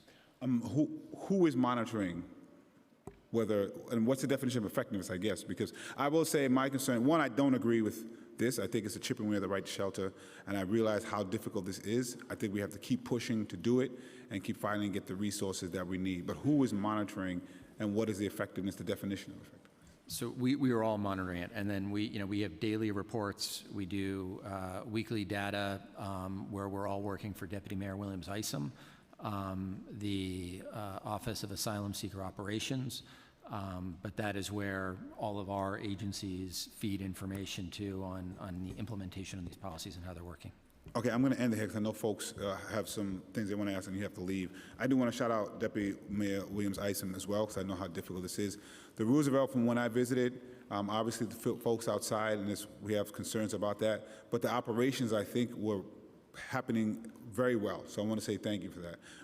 But we really, I think the 60-day notice is the wrong way to go. I already see people in the streets increasing. I think we should not try to take away the right to shelter. We have to push the governor to do what she should be doing, which is making sure that it is clear that this right to shelter is statewide, and help with her own decompression strategy from here, from New York City. So I think that's an error, and that's what this is about. But again, we have to also do things that help the housing in this city. And so I just want to make clear that there's some things the administration does that I think makes housing worse, which then trickles down and affects us here. So thank you all, and I'm sure I'll see you on the streets doing the work. Thank you. Thank you. Thank you. We will now hear from Councilmember Brewer. Thank you very much. You all have enough accolades, so I'm not going to add to them. We'll take the wins. No, not from me. All right, the first question I have is on the numbers. So if you've got 913 notices, that includes HPD's 533? No, separately. So what's the total? 913 plus 533 plus something else? Plus OEM, or whatever the hell you're called now? I think the total currently as of the 10th is, the number that I have is just over 1,400. 1,400, okay. Yeah, just, okay. Yep. And then the question And is... Councilmember, so it's 533 at Jefferson, and then it's 45 within the downstate hotel piece, and those notices are going out this week. Okay. And elected officials in those areas, do they get told, because I think people are somewhat confused. We know where the families and children are, that's easy, but between the HERCs and the HPDs and the whatever OEMs. respite centers. Respite centers, is it, I mean, are you letting electeds know that this center is under the 60-day rule? Or could somebody do that? Well, it's not the full center that's under the 60-day rule. It's the population that has received those notices. Right? Exactly, so it's but I'm not just a saying, can you blanket. make So, for sure- example, for us, we gave notice to 17 people yesterday. Okay, to the elected officials in that area. We will make sure that we are, but that should be happening. Okay, because what happens is nasty people in neighborhoods who don't want migrants say, oh, good, maybe our people can leave. I don't like that, but I'm just saying, if you could let people know in your center, this population is eligible for the 60 days. Just a suggestion, because people in the public are confused, and with all due respect to the press, they don't make it clearer. Just a suggestion. All right. The second question I have is case managers. Are they city employees, or are they contracted, or is it a combination? The reason I ask, having done case management in 40 years, you gain an expertise. And I just hope that that expertise stays in the city, or is that all contracted out? Well, I can start on our side, and I'll turn to my colleagues to share on their side. So the case managers themselves are often, if not always, vendors. But to your point, The people doing the work are the same people that have been doing the work with asylum seekers at our sites for a long time now. So really have been doing the work specific to this population, which has specific needs, as you're getting at. And they are always under constant supervision of New York City Health and Hospitals. And we, as you know, have a rich history in case management and social work as a cornerstone of everything that we do. So I have my team who are city employees of New York City Health and Hospitals are overseeing every aspect of the case management work. And it's further been complemented by, for example, working with International Rescue Committee. They've given us guidance about how to best do this work, things like that. So we're able to bring in expertise to make sure that that's informing the work constantly too. I'll just add that in addition is also more often than not, it's going to be the vendor who is recruiting case management services. We do ensure that any certifications, trainings, ongoing trainings are happening. They're working with our HPD staff that has experience with emergency housing services. And again, the thing to highlight is that we are often talking with H&H, and we are sharing lessons about how the case management should proceed. I'm concerned about it. I'm not going to dwell on it because, if you're referring to CBOs or you're doing things that are within the 5 boroughs to help them, I do think that having permanent city employees doing this work would be helpful for our future as a city. So I am concerned about generally how many outside people are doing this work. And I think the case management, to me, would be the most likely and the best use. Let me give you a very quick example because I know my time is up. I'm in all the shelters. I know social services. So I go and I say, do you know that the library's down the street, the ESL around the corner? No, I don't know anything. Well, all due respect to DHS, because these are DHS, but it could be anybody. They're from the Bronx, they're in Manhattan, and they don't know a damn thing about the neighborhood. So that's of concern, because if you want to get the best case management, you have New York City residents who love our city, work with the city, and are able to help people to the best. So I'm concerned about that.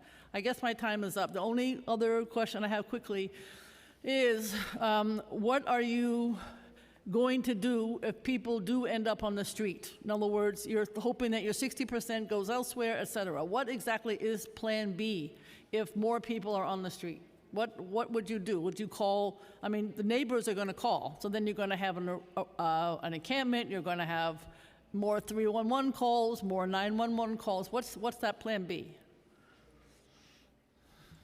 So again, I think that the whole implementation of this strategy is specifically to avoid that from happening. I agree. And I think that this is the best option of terrible options we have to try and keep that from happening. As we have had to do continuously through this crisis, the team will do whatever it takes, as we have been doing day in and day out, 24 hours. Let me give you a suggestion for Plan B. Plan B would be whether it's Be Heard equivalent or PD, but some kind of joint group to be able to address that kind of situation. That would be my suggestion. PD alone, I deal with them every day, constantly. Dr. Long knows that, because the most complaints are coming out of my district. So, and the cops have absolutely no idea what to do. So I suggest that you have Plan B just in case, because you're going to have people on the street. Thank you very much. Thank you. We will now hear from Councilmember Williams, followed by Councilmember Nurse. And I'm sorry, but I have to take off. But thank you for having me here today. Thank you so much. Thanks, guys. Good luck. Okay, Councilmember Nurse. I just have 2 questions. Thank you all. I had a question. Your statistic about 65% of folks are ready to go. Can you share a little bit more about the criteria that you all are using across your different agencies that, like, you all agree, confirms, like, yes, this person is ready to go? Like, what does that mean specifically? Yeah, absolutely. So when we have our case managers having direct conversations with people, we ask, are you ready to make an exit plan? That would be something that would be executed within that 60-day period of time. And that's where the statistic is derived from. So those number of people are telling our case manager, yes, I'm ready to make an exit plan. We're going to write it out. But as part of that plan, there's certain things that need to happen. Some of them we can actually solve that day. So we've had 50 people that within a day or two have been able to actually immediately exit our system because they needed something that we could solve for them more quickly. Others that constitute the rest of the 65% need something that we haven't been able to meet yet, like the point that was brought up, like IDNYC, or like figuring out how reconnection would work through reticketing somewhere else in the country if they haven't talked to family members in some time, things like that. But it's them telling us that they're ready to make that exit plan that we would work with them on for that 60-day period of time. Okay, so the, that criteria you're saying, yes, I'm ready. When, at the point of when someone says, yes, I'm ready to make an exit plan, that is at the intake space, or that is when they've been given a bed? Just trying to feel between when they say yeah and the 60 days is up, where is that? Yeah, totally. So just to be really clear about the denominator there, the 65% number comes through among the asylum seekers that of the 913 that we've given notices to, that we've been able to sit down and have a one-on-one conversation with. That's the denominator. So they're the ones telling us. When they receive the notices, that's Correct. when they articulate, I'm ready to make my exit plan, and then you have the 60 days to work on that plan. Exactly right. Okay, I just wanted to clarify thank what you. that meant. And then my second question is, for folks that we anticipate needing to most likely go back to the intake percent, the, what, not 65%, the 35 or whatever that number is.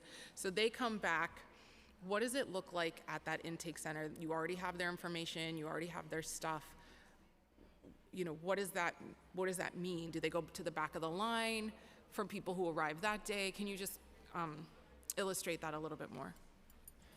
Yeah, so at the arrival center, there's sort of two big functions. One function is for anybody coming into New York City. We want to take everything we've learned over the last year to give you the services that you need up front to be able to get you to help you to complete your journey quickly. So that's more relevant to people coming into New York City now. The second function is if after we give you those services, you don't have anywhere else to go, we would place you in one of our sites. That will be relevant for people coming back to the arrival center from on day 61 at one of our sites. So for them, their experience with respect to placement will be the same as somebody new coming into New York City today, but the critical point is that effectiveness of the arrival center in placing somebody is only as good as the placement options that we have. So that's why we're working extremely hard to open Creedmoor next week, Randall's Island the following week after that for 2,000 more people. That's the work we need to continue to do, but if I can use this as an opportunity, we're working extremely hard doing that work today, but to continue it tomorrow, we must have continued support from the state, which is supporting us opening those two sites and the federal government. We're all on agreement on that. Thank you. So when, and I'm done after this, just to clarify, there's two kind of lines. One is day one, and now we've got people who are theoretically will come to the end of the 60 days. These are the percentage of folks that didn't meet their exit plan, or we didn't meet their needs, or whatever's going on. Now they come back into this other kind of line. What does that mean when they show up that day? Based on what you have, you're working hard, we've acknowledged that. You're working hard to get a bunch of stuff up and running, but say you don't have something, they're in this other line. Are they like after the people are supported who have been just arrived that day? Like, where are they in that kind of grouping of people who are now at the arrival center? Wait, sorry, and if I'll try not to use the word line because I'm going to work very hard. I'm making that up because I'm trying to understand. So yeah, we're going to work very hard to avoid any lines. But there's only going to be one, to use that terminology, line for placement. So whether it's somebody coming into New York City today that we want to vaccinate before we talk to you about placement, or somebody that is coming from one of our sites, coming back to the arrival center, you don't need to be vaccinated again because you've already been vaccinated. There's only one. There will only be one. So they just to ordering be for quick, placement. they come back to wherever they are. They come if they're person 400 that arrives that Correct. day, that's where they are. Exactly right. Got it. Okay. Yep. Just wanted to understand that. Absolutely. Thank you. Those are my questions. Thank you. Thank you. We will now hear from Councilmember Sanchez, followed by Councilmember Ressler. Thank you so much, chairs, and good afternoon to you all. First, I just want to, again, echo the thanks that has been shared here. This is an extraordinarily difficult situation, and I do believe that even if there are missteps and mistakes, that the history books will ultimately look kindly upon all of the work and the efforts that have been happening here by the administration. So I have two sets of questions. The first is really about the asylum seekers who have been in our care for longer, those that you mentioned got the notices first. Can you tell us if there are any unifying characteristics about these seekers? Maybe they speak a certain language and they have more difficulty accessing services. Just any trends that we should be aware of. And then the second set of questions really meant to understand the profiles in general of the folks who we are working with. When this council asked many of these questions last year, at one of the first hearings, you all mentioned that you didn't have this data available, but repeating them again here, do we have a breakdown of where asylum seekers who are still in New York City care, who are in New York City care, what are their countries of origin, what languages do they speak, what is the breakdown? Actually, no, the last one is how are folks arriving? We've seen reports that the buses have slowed down. So are we seeing that folks are arriving more by air, et cetera? And I'll stop there. Great, so I wrote down 3 questions for you. I just want to make sure I'm giving you precise answers. The first was unifying characteristics so far among those that we've given notices to. The second is countries of origin, languages, and do we have data on that? And the third is how are people currently arriving? So I'll go in that order. So I would say from my point of view, the main unifying characteristic among those that we've given notices to and had a discussion with is that they all need help. They all need something specific, and they're able to tell us what that thing is. That's my hope is that with having these conversations so far and identifying, among, again, 65%, they're ready to make an exit plan. If we can give them help with that thing that they need help with, it gives us a clear job and call to action for the next 60 days. So that's going to be our focus. But I would say that's certainly the number one unifying characteristic is that everybody has something that they're asking for in order to be able to leave. Second, for countries of origin, languages, we can certainly send you that data. An important point is that since we opened the Arrival Center, one of the reasons for doing it and advantages of having it is it lets us ask the same unified set of questions for everybody. So I could tell you, because everybody comes through that same door of the Roosevelt Hotel, I know we ask everybody what country they're coming from. Everybody, have you completed the 589 form, the 765? If so, when? So we have all of that data, and we can get back to you about cutting it if you want it by month or however you like it. And then finally, how arriving is important too. Just to be clear, I know as Councilmember Nurse is saying, that I'm preaching hopefully this to the choir here. But as we've seen the numbers of asylum seekers at the border go down, we've seen our numbers in New York City take the opposite direction and go up. That's what's made it so hard for us to be able to keep up with finding options where we would place people. So we know how people are arriving. We actually ask questions about, are you arriving by plane, train, automobile? Were you in another city first? When did you cross the border? General highlights is some people are coming directly to New York City from buses from Texas, and we've seen those numbers increase. There's a 24-hour period this week where we had 5 buses come in. That's more than we've been seeing in the recent weeks. But overall, we're seeing people that have spent a little bit of time in other cities making their way to New York City as well. So we're going to see where that trend goes if it changes. But the key point is that even though at the border numbers have been going down, in New York City numbers have certainly not gone in that direction. Just a clarification on everybody needs something specific. What do you mean by that? Do you have examples? Yeah, absolutely. So some of the things that people are telling us that if we could solve this thing for them, they'd be ready to execute the exit plan that we created with them. Here are some examples. IDNYC. Some people are telling us they need that as a precursor to getting other things like driver's licenses.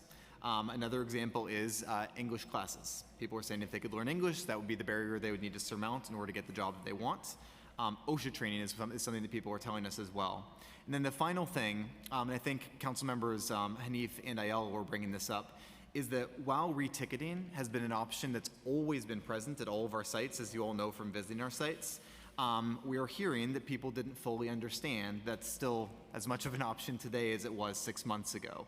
So as we're telling people that how exactly we can help them and that reticketing is still an option and will help them to call friends and family members, a lot of people are expressing interest in that as their exit plan.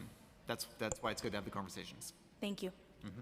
Can I just add, Moya has a more of a bird's eye view of the situation. The agencies are collecting specific data, but I can say that still most of the asylum seekers are arriving without pre-existing connections to the city, family members, friends, except for those who they know that are now in the shelter system or in our HERCs, which continues to be the challenge. Most traditional immigrants arrive with some form of existing relationship here in the city that allows them to settle in. This wave of asylum seekers do not, which makes it very challenging, which is why we've contracted with community-based organizations to set up community-level navigation centers so that people can start building those relationships at the community level and hopefully be able to integrate into the existing resources there. Thank you. Councilmember Ressler? Thank you so much, Chairs Ayala and Hanif. I do have to say it's less than 2 hours into this hearing. This issue, the mayor has told us, is the single most important thing facing the people of the city of New York. And NYSEM is gone. They heard from 4 council members, and DHS didn't even show up. It's really disappointing. And I appreciate you guys being here, and I appreciate the work you're all doing, but if this was a real priority of the administration, I would have thought they'd be here to engage with the council and take this seriously. That being said, just a yes or no question, and I don't even know who to ask because we don't have anyone here left, sorry, but I'll let you all decide. Does this administration believe that you can deny a new placement to an individual who has been in your care on day 61? Yes or no? Sorry, Councilmember, just to, so denying, meaning that the continuation of their existing placement in one of the centers, is that? After 60 days, you're saying you're kicking people out, I think is what you've said the policy is. So on day 61, are you denying a new placement to that individual? We're not denying new placement within the system. What we've explained is that the individual is, if an exit plan cannot concretely be put in place, they're then asked to visit the arrival center to start that process. So if somebody does not have housing on day 61, is the city continued to provide a right to shelter and guarantee housing? Yes or no? For the crisis that we're in, we're trying to manage both incoming people who need help plus the people who are in our care. So we're working in advance to make sure that by day 61, they have an exit plan. If they do not have an exit plan, we ask for them to revisit the arrival center so we can engage with services at that point. And if they do not have housing, will housing be provided? If they do not have shelter, will shelter be provided? It will be based on our ability to provide at that point. But again, we are not denying anyone. Based on your ability to provide is not a question. That is to deny a right to shelter. Is to say it is, right? I mean, it's to say if we can. I will say this. I think your answer was clear, inadequate as it was. I appreciate your service to the city, and you are somebody who I admire enormously. I don't think you're setting this policy, but it is a problematic policy. And I don't think it's set by HPD is what I mean to say. The mayor sent out these flyers, at the border saying, don't come to New York, basically. And having gone with Councilmember Hanif to visit the Roosevelt Hotel, I felt like he was putting out images of human suffering to tell people the same. And it was incredibly disappointing to see. On the day Dr. Long, and Commissioner Castro, when Councilmember Hanif and I were there with you, I think it was August 1st, I believe, we visited, there were close to 200 people out there. Many of them had told us they had been out there consistently overnight for 7 days. Some 4 days, some 5 days. The longest we heard was 7 days. People sleeping on the street in just abysmal conditions. As one city official said to me that day, it was the most disappointing day of their life. Yet the DHS shelter that day, the single adult shelter census that day, does anyone know what it was? It was 17,015, which was down 1,500 from just 6 weeks before. So we have experienced a decline of 1,500 people in our single adult shelter system over that 6-week period. And yet, none of those individuals were brought into shelters. They weren't brought into respite centers or sites. The next day, you all informed me that you were utilizing the McCarran Rec Center, you'd be utilizing the McCarran Rec Center for temporary housing, and I've done my best to try to galvanize a welcoming response. I visited the site. We're trying to be helpful. We've got a clothing drive. We met with OEM on site or NISM on site and parks, and are trying to make it work in a suboptimal site that I think we could all agree. But how long had the McCarran site been considered by this administration? Can anyone speak to that? No, nobody's left. So yeah, but we appreciate you being here again, but wish that the other agencies had cared enough to show up. So, and stay here and engage. What I can tell you is I heard from friends within the administration nearly a month prior that they were considering this. This is not something that came out of thin air and that they decided the Thursday before and decided to move people in when there were hundreds of people sleeping on the street for a week. They had been looking at it for a month, and they didn't do anything, which again underscores this notion that human suffering was used as a political pawn.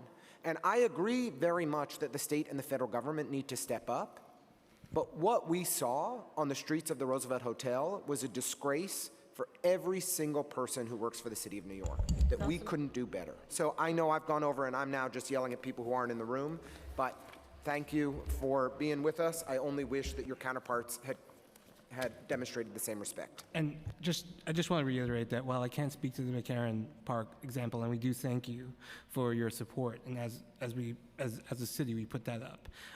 This team and many others who are not represented here who are working right now, scrubbing, searching sites, taking inquiries, looking for opportunities so that we can grow our capacity as people come in. As we evaluate sites, we are prioritizing, looking for the best opportunity to grow the greatest capacity, and they fall into a list of priorities. So while we may have looked at a particular site earlier in the process, we may have been working on something that could yield more capacity for us at that point. And as we move through and we look at other sites, we bring those on who that at earlier point didn't have that larger capacity for us. So at this point, we had to activate that location. And again, thank you and other local leaders who are supporting that growth. But we're constantly in the process, us here, many others, individual agencies looking for sites that we can grow. And can I add one thing too? And I want to say I appreciate your support in all of this. I know that you want to do the right thing for all the asylum seekers, just like I hope you know that we do too. That night where you saw the line, which was very hard for any of us to see, we were able to find an option that evening, which had not been apparent to us before that we were able to move with lightning speed on to actually get everybody safely placed in that option, which was a church that raised their hand to help that night immediately. Since then, we've been working incredibly hard, moving people between hotel ballrooms every night to try to find the right number of cots for the right population of people. We're not going to stop our incredibly committed and hard work, but as you know, we never want to see a line like that again. I do just want to take the opportunity to say, as I know we've all been saying, that we do need help at this point in order to keep up to ensure that we don't have a line like that ever form again. And the only way that I can think of to ensure that we don't is if we have the support, the continued support from New York State. New York State is supporting us for Creedmoor, for Randalls, and the support of the federal government to identify new options for us and to give us the resources we need to continue the model that I stand behind. I believe that we've made a life-changing difference for tens of thousands of asylum seekers. They deserve that. We want to continue that, but we do need help to continue. Can I just respond for 2 seconds, and then I'll shut up, I promise. Thank you, Chair Ayala. Dr. Long, you are one of the public officials who I deeply admire, and I know how much you care. You do a terrific job. Deputy Commissioner Tagani, you know, I have great respect for you. Commissioner Castro, your constituent, so I love you just by nature of you know. Betsy, you know, one of the people in this administration whose values I admire most. I'm not criticizing you as individuals. I am criticizing this administration's handling of the issue. To me, after a week of people sleeping on the street, the reason people moved was because it was within hours of legal aid sending a letter to the judge saying, you've got a problem. And that's when action happened. I am deeply concerned about what happened last week, and I'm deeply concerned about what's happening moving forward. We've put out some suggestions and policy ideas for how we can expand move-outs from our shelter system, to expand capacity in the shelter system to house people who are in need. We have not seen those issues taken seriously. The 2,600 plus vacant supportive housing units, the 4,000 plus vacant NYCHA units. These are opportunities for us to house vulnerable New Yorkers and then expand capacity in our shelter system for people who are coming in. It's not a silver bullet or a panacea, but it would help in a meaningful way, and I wish that it was prioritized appropriately. Thank you. I'd just say that last week we announced a complete 22% rebound in the number of starts, almost 27,000 starts of housing for this administration after. Yeah, but when will those starts be completed, Deputy Commissioner? I mean, I'm getting in trouble. Councilmember? But I love you. We can talk more. Yes. I hope you have a good day. You can call him, yeah. Just want to say something before, just to follow up on what Dr. Long said. I want to take the opportunity to thank Pastor Gil Monrose and Moya Assistant Commissioner Salgado, who helped tremendously in connecting us to the churches and the communities of faith and supporting us that night. We were there that day. As you know, it was long and arduous, and we really want to avoid the kind of circus that was created there. We want to respect the privacy of asylum seekers. So again, we're doing our best with what we're faced against. Thank you. I have 3 questions, and then I'm going to pass it over to Councilmember Hanif, who has a couple of other follow-up questions, and then we will go to public testimony. The letters that are being, this is pretty, I'm sure this is a simple question, but I have to ask. The letters that are given out, are they given out in an individual's native language? I can start. So they are, yes. So at the intake, as part of an exhaustive list of questions to make sure that we're responding to them, we also get their preferred language. At the point of contact where the team is talking to the individual, they are asking them and talking to them in their preferred language. They are also giving them a letter. It is both verbal and written communication at that point. And we have a service that is making sure that it is capturing both the language and finding the access to that language. We have dozens of, it goes above and beyond the standard language access list of languages. And you've given out 913. How many more letters do you anticipate you'll be giving out? So we have, for the HPD side, so we have 533 at the. And the 45. And then the 45. And for health and hospitals? So we've given out 913 so far, and we would anticipate giving out the notices to any adult at any of our remaining sites. And I can get you those numbers if you give me just a moment. Okay.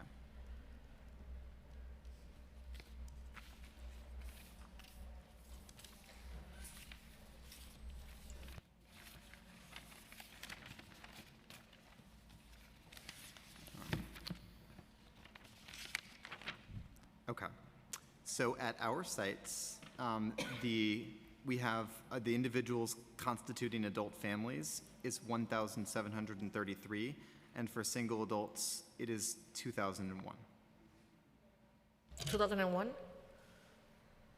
Yes. Okay. So you anticipate giving letters to all 2001? Yes. All right, and that, so is that in addition to the, that's not in addition, the 913 is part of the 2001? Okay, Yes. so you have a little over 1,000 letters still to give out. Among single adults, yeah. Okay. Now, could you explain to me what the difference between a housing, what the difference is between housing for families and singles? Because my impression is that if, single families have to be housed in a very specific type of housing structure. And so if we're moving singles out of a building or a location that was identified as maybe just suitable for singles, how are we going to be moving? Like, what type of modifications are we making to make it appropriate for families, if any? So right now, based, as Dr. Long spoke, the numbers that we're seeing, we'll continue to see new single adults come in. We still need to have that capacity. So for us, we are primarily using hotels for our families, and then adult singles as congregate settings for adult singles. So 2 points. One, just to be crystal clear, and I apologize, I should have been more clear about this earlier, but you're bringing up the point now. These notices are completely exclude families with children. So no families with children are part of the 60-day policy. No, I know that, but I'm saying that the rationale for the 60-day rule is to make room for families with children. But the singles are being housed in settings that would normally not be appropriate for families with children. So, I'm trying to understand, how are we gonna adapt those spaces to meet that need? Yeah, well, I think we can get back to specifics, but I'll give you the precise example of 99 Washington is one of my humanitarian centers. It is I believe it's actually, I think, the tallest Holiday Inn maybe on the planet.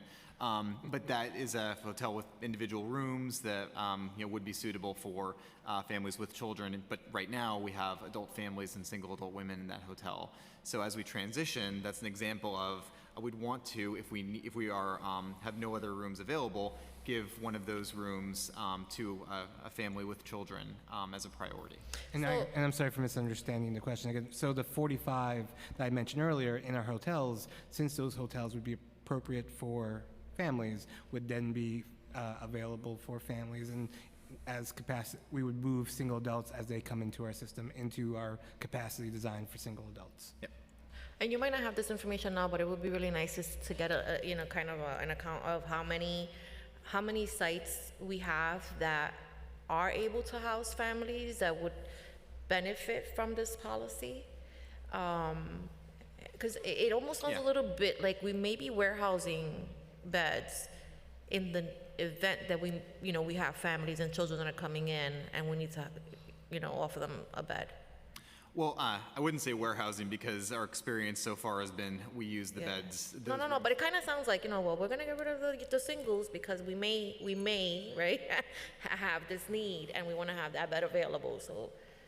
Actually, I'll give you a specific example, and I'll may intentionally say this at a high level because I'll let our DHS colleagues follow up offline with more detail about number of sites in process.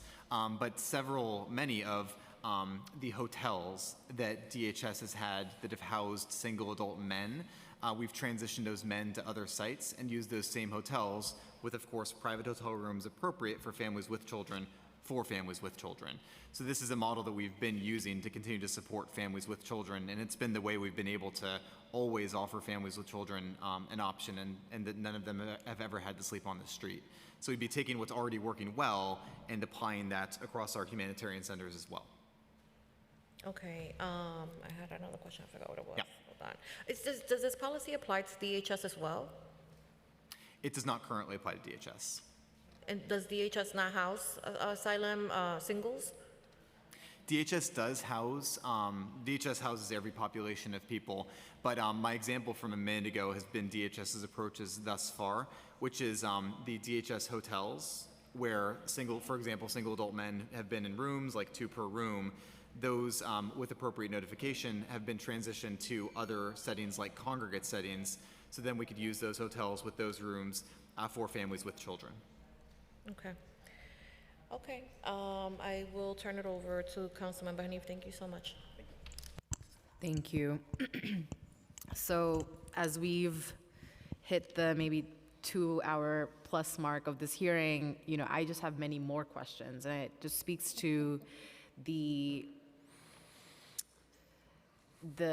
opaqueness of this policy, which I am still trying to really wrap my head around, but it feels really hard to justify as both legally and morally the thing to do in our city right now. And each of the agencies having a little bit of differences around how the notice is written, and I'm reading a notice in front of me.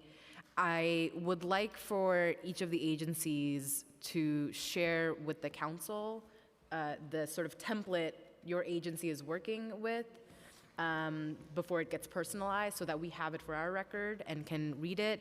And I know Commissioner Iskall had mentioned that there isn't an explicit mention that we're asking folks to vacate, but when I read this, it does feel that I am receiving a notice that is asking me to leave on this day. And that is anxiety inducing. It feels threatening. It feels really hard to have left one's home to come to a place to receive mercy and a temporary shelter, and then being asked again to move out and get displaced further. And so I don't want to keep getting at the values that this council today has really prioritized, or what we've heard from the public advocate, but this policy needs to be undone. It needs to be undone. We can't put in measures that are pilot experiments to see what could happen. And as Councilmember Brewer alluded earlier, we will definitely experience the kind of street homelessness, even if we're not calling it homelessness, of the 200 plus men who were on the sidewalk for up to 7 days with no arrangements given as we spoke to them. I wasn't even aware of the food distribution. This is the first time I'm learning, because I had met those passing by. Some were from mutual aid groups, but there were people who were just in the area working and had seen this, and it didn't have the heart to just walk by and do nothing, and had come back with snacks and water and other beverages, and toiletries and blankets. So I have a lot of questions and confusion about what I've heard you all say versus what I saw and heard on the ground. But one, would love to get the notices from each of the agencies. And then I want to reiterate again that this council would like the specifics around obtaining the IDNYC, because right now the application requires an address, and our folks who are being reticketed or asked to vacate, because in the language here, it says that as of, and there's a line to designate what date, you can no longer stay at this location. So I am curious how the IDNYC card would be obtained given the precarity and the changes of one's address. Could Commissioner Castro, you speak to that, or others, about just the IDNYC piece? And I know Councilmember Brewer and I have legislation to make it easier to obtain an IDNYC card, but what's the mailing address they could use if the task at hand is to get them out of this facility? And you're speaking about the respite centers, correct? Or where the folks are receiving the notices, and that's the HERCs, correct? The HERC, right now it's just the HERCs. Right now it is the HERCs, but as Commissioner Iscol said, the respite sites have started to do notifications as well. I believe he said 17 so far. So but who's managing the IDNYC portion of it? Is it each of the agencies, or is that the Office of Asylum Seekers, which, they're not present here, and would have been great for them to join too. And I wish Commissioner Iscol stayed, because this is a very important critical issue, and directive like this that don't come with a booklet to the council or even a briefing, which we didn't receive, really brings to attention the kind of opaqueness that we've charged the administration with. We deserve to know what's going on, and for the issues that we're hearing, both in our districts and citywide, around the services like IDNYC, it would be great for you all to just elucidate how are we actually contending and giving out services when we are asking folks to leave? Well, as you know, the IDNYC is overseen by the Department of Social Services, and I know that each situation here is different when it comes to mailing and receiving and collecting mail. So we'll have to get back to you on that, especially from the respite centers who've had, I think, the most challenges. But know that I'm working intensely to figure out IDNYC. Commissioner, could you repeat what you said about the respite center part? So I know that there's been challenges with respect to mail, at the respite centers because of the nature of the respite centers, and so Commissioner Isco will get back to you on that, the aspect of that.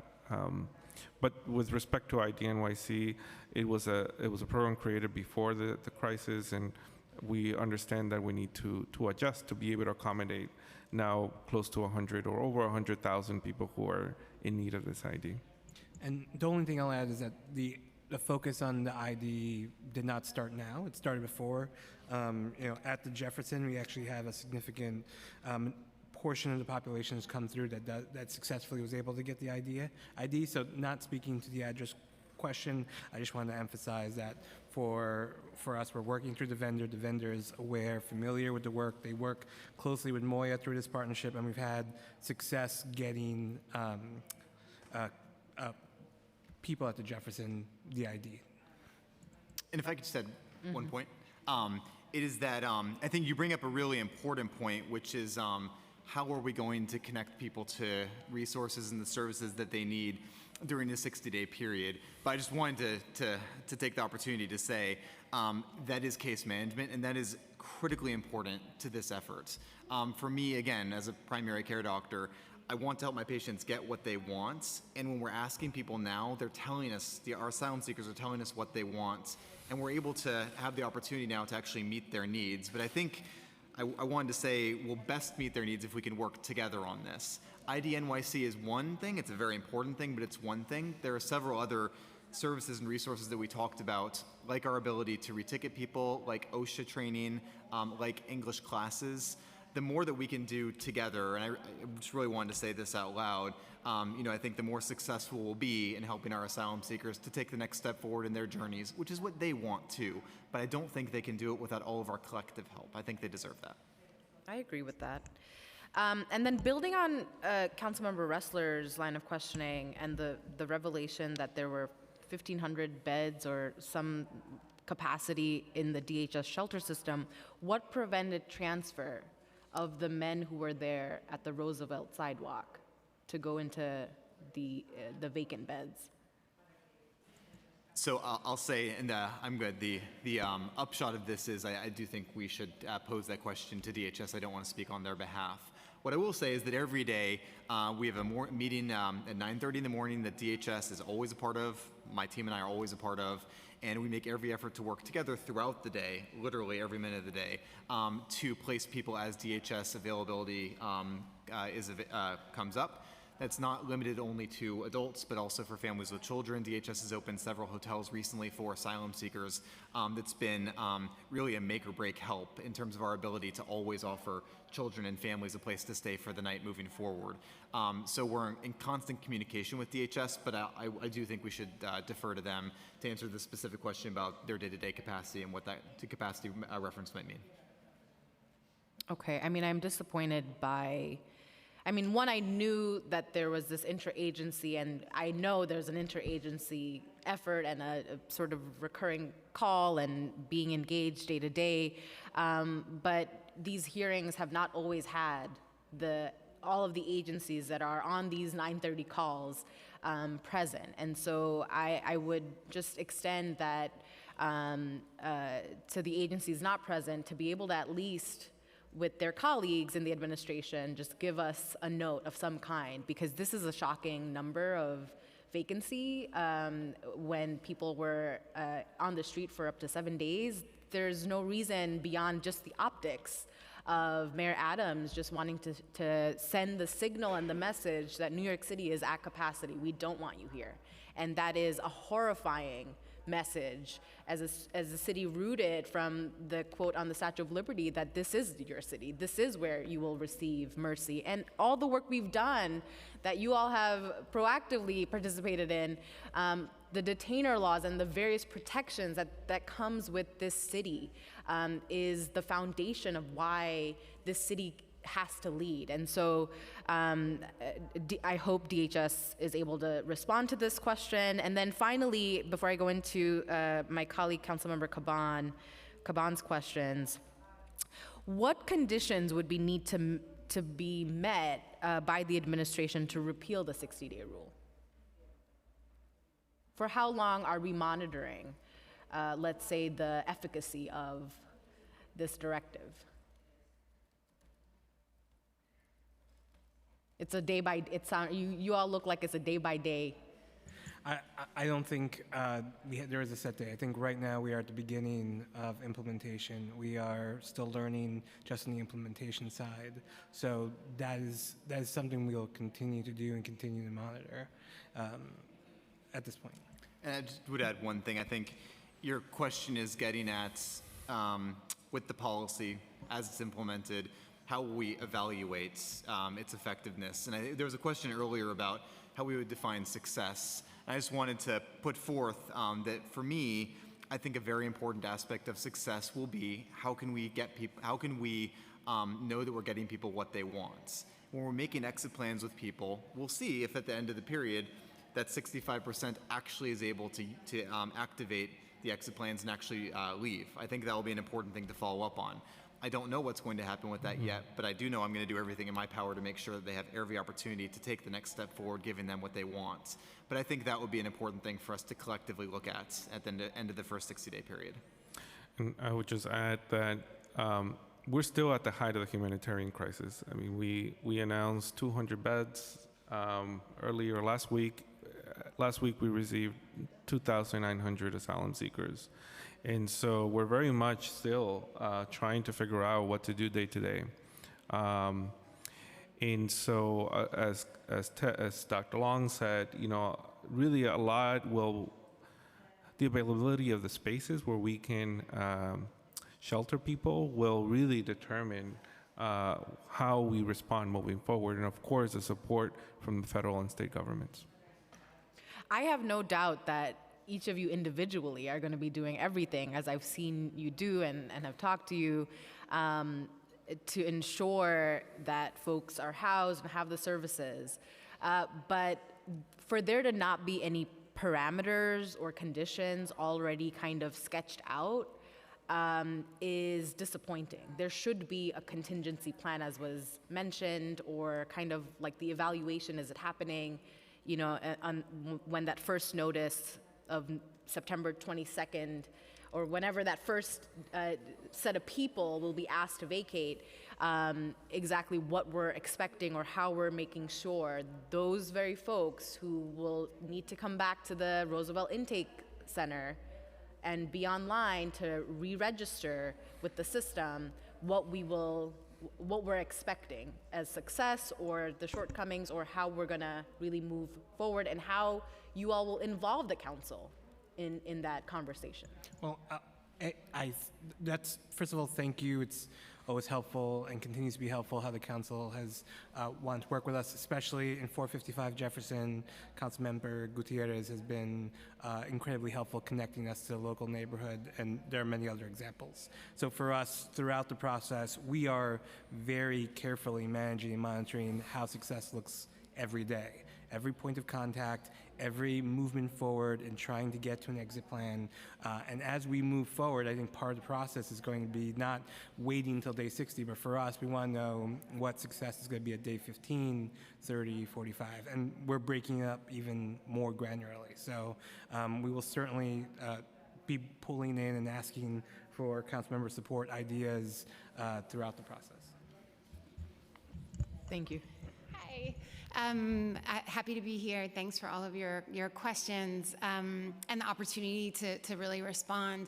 I think, just big picture, I think as an administration, we're really, a year and a half into this crisis, really needing to take a step back and think about long-term, what does this look like? It's not abating anytime soon.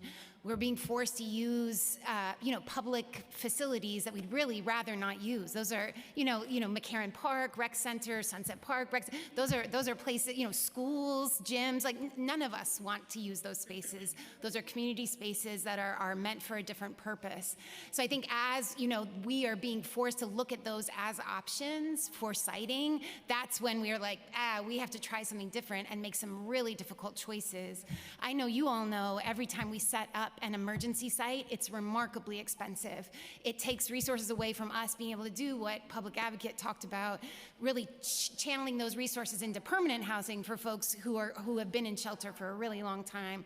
So I think we're at a place within this crisis where we have to make some really challenging decisions, like the kind of Sophie's Choice type decisions. Sure. And we would love to have your partnership as we're really confronting those super challenging decisions and think about what that looks like, kind of collaboration. We would love moving that, and I forward. think the council has repeatedly extended that partnership. But as you know, this oversight hearing was catalyzed by us not even having received a briefing on the issue. And all of these questions that we're asking are coming from a real place of wanting to understand how, without consultation from the council, the mayor feels that he can take this authoritarian move and determine that, you know, we are going to now create this limit and a pretty big barrier to how long someone can stay in a housing facility.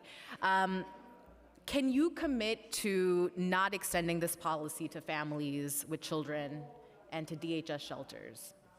Have those conversations happened around exceptions? I mean, right now, after what we've learned today, I do not support the 60-day directive and feel, you know, I came in wanting to understand a little bit more about it without having taken a position. But now, after what we've heard, there's nothing in me that can really say, yeah, I really understand and support this. I don't.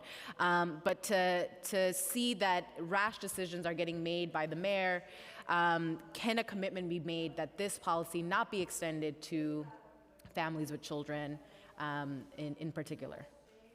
So I don't think we would be prepared to answer a question like that. Again, to get to this point, as the Chief Engagement Officer spoke to, it's been a year and a half of a lot of work, a lot of learning, and a lot of data to decide. And when decisions are made are based on what we can and cannot do to meet this humanitarian crisis.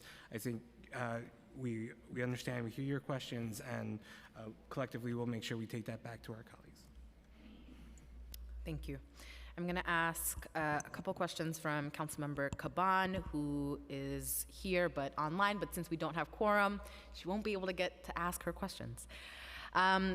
So what special provisions have been made to safely shelter LGBTQIA+ immigrants? Shelters are segregated by the gender binary. Are TGNCNBI individuals allowed to go to the shelter that is appropriate for them? Are people able to go to the shelters that they want to based on how they identify? Yes.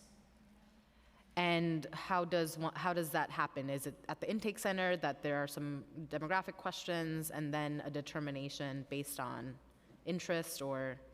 Yes. And then are all shelter staff trained not to assume all applicants are cisgender and straight? I'm sorry, you're using the word shelter, so I just want to be clear. We're talking about asylum seekers in the system. Yeah, so I could speak for my staff, and then I'll turn to my colleagues to speak for theirs. So at the arrival center, the way that we've crafted the question, or the questions around how somebody identifies, so that we can, you said it perfectly yourself, find out how somebody identifies and the type of setting they want to go into.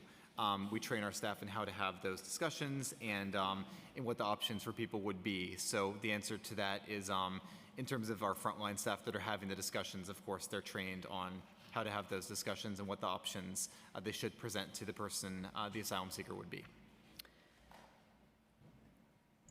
I believe we're following the same protocol and policies, but I'm happy to circle back and get any more detail that the council member needs. Thank you. And is there anywhere in the application process for all individuals to list their pronouns?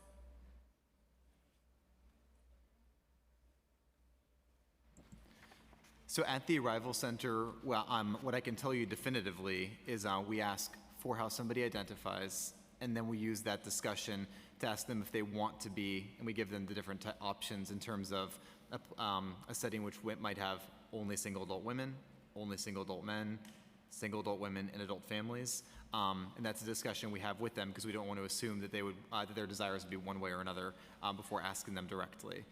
With respect to their pronouns, I will have to double check to see if we're recording people's preferred pronouns, and we can get back to you. Okay.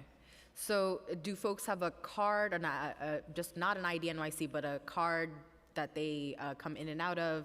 Does that card have pronouns on it? I don't believe I think we'll come back with that information. And then are LGBTQIA plus individuals encouraged to self-identify, and then this information is used to make appropriate placements? Just for HPD, so once that information is made aware to us, that's escalated immediately, and we immediately make accommodations at intake when we have that information. If that information comes later, the staff there will again escalate and work to accommodate. Yes, and just to be very clear, we have a question that's part of our unified data set, which is exactly what you were saying. So I would consider that encouragement for them to identify because we're asking them directly. Okay. And then are the individuals entering the shelter system, the asylum system housing, for housing, specifically for asylum seekers, connected with asylum application or other appropriate assistance which helps to get work permits and social security cards issues? And the context that the council member provides here is that none of the advocates that her office has been partnering with at Seeking Asylum Finding Empowerment, or SAFE, namely the network of pro se legal providers, seem to have had any contact with or meaningful information from the administration regarding quickly and efficiently addressing the massive need. Would the administration work with and fund grassroots providers working in this area? I'll turn to Commissioner Castro to answer the legal question in a moment. I just wanted to quickly, I'm trying to give you as precise answers as I can. So with respect to the pronouns on the ID badges, the answer is no. We do not list pronouns. What we have is your picture and a QR code that we require you to scan in and out when you're coming in or out of any of our humanitarian centers, so we know exactly who's in the building, but no pronouns. No pronouns. It's the same ID for it's the same format for HPD, so no pronouns. Okay, and could accommodations be made to add the pronoun as part of this card? If that would be important, we definitely welcome the discussion. To answer the question on connecting people to legal services, we have a website set up that will circulate where people can find information about how to access our legal services. Just to say a little bit about our legal sprint, our asylum application help center, it's been very successful. We've been able to help 1,700 people in a very short time. I think that is a model to follow. Again, we're also working to build community capacity, so we have been working with our community-based navigation centers to refer to the Asylum Application Center, but we've also announced the $5 million investment to expand capacity amongst our community providers. And I'm happy to announce that we are partnering with CUNY Citizenship Now, CUNY Law School, to be able to connect law students and the CUNY system to our community service organizations to expand legal services in those communities. Again, we have 100,000 asylum seekers that need to submit their application within their 1-year deadline, and unfortunately, the federal government does not have a plan to support people in applying and accessing asylum and work authorization. Right. So we're going to have to do it ourselves. No, appreciate your efforts and the new initiatives to bring in Community Citizenship Now and all of the other community partners, and really scaling that up. And I just want to again underscore how critical it is as this directive reaches its first cohort of people who will need to vacate, that all of these individuals have at least started their application and have filed for asylum is really, really important for us to follow. And then finally, I know we talked a little bit about the IDNYC card, and I know that there's a backlog and capacity issues. What is being done right now, particularly with the the time being so limited, to reduce the turnaround time for obtaining a card? Will there be additional ID NYC centers or events set up to help folks get their card expedited? I would just say that I know that DSS and our ID NYC teams are working tremendously hard around the clock to help as many people as possible. And as you know, our navigation center had walk-in ID NYC assistance, so any of the asylum seekers in our system were able to walk in and access ID NYC. I believe they've moved over to the arrival center, but again, 100,000 people in need of an ID is a big challenge. And could be an incredible opportunity for New York City to show what the municipal card can look like when we have the masses signing up for this, and that's critically important. We agree. Thank you. That's all from me. Thank you. I have one question, and Councilmember Brewer has a follow-up, and then we will let you go. But yesterday there was a press conference, and I missed it. I was really busy. But I did hear something that it caught my attention and really bothered me. And I just want to read it. And again, this is, on the Daily News. I wasn't there, but basically it says, due to the ballooning price tag, Adams said that his administration is in the process of scaling back services being offered to migrants in the city's care. Perks, the word perks, like free meals, laundry, and hygiene products are likely to be on the chopping block. What the hell does that mean? Well, I'll start and I'll turn to my colleagues. So it is true that in OMB's most recent analysis, we project a $12 billion expense within the next 3 years. So as such, we're going through the exercise right now with OMB to see what services we can streamline, how we can be more efficient. I'll give you an example. For example, we've had an array of medical services at all of our HERC sites. Is there an opportunity to have vaccinations at the arrival center and really push that forward, and that's where we do vaccinations? Maybe we do them at other sites on an as-needed basis.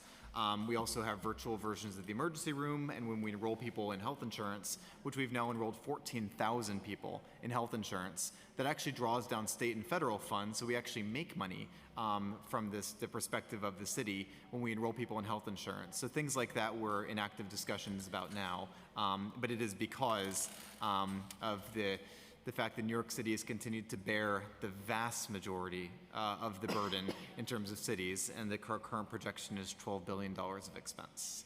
Understood, but to imply that food is a perk is not only inhumane, it's so disrespectful.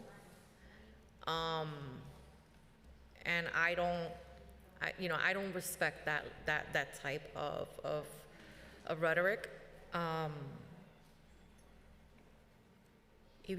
Everything that you just said makes sense to me. If you are saying to me, we don't have the resources, we may have to scale back on staff, I get that.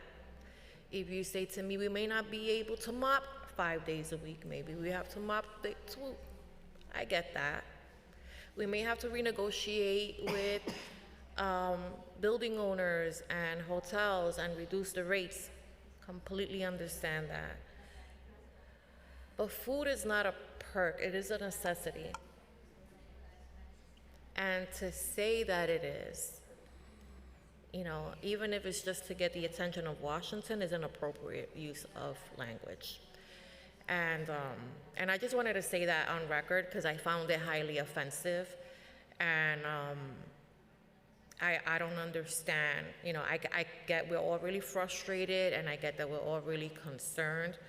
But when we as government are so stressed out about a situation that we start to use language like that, and that we start to,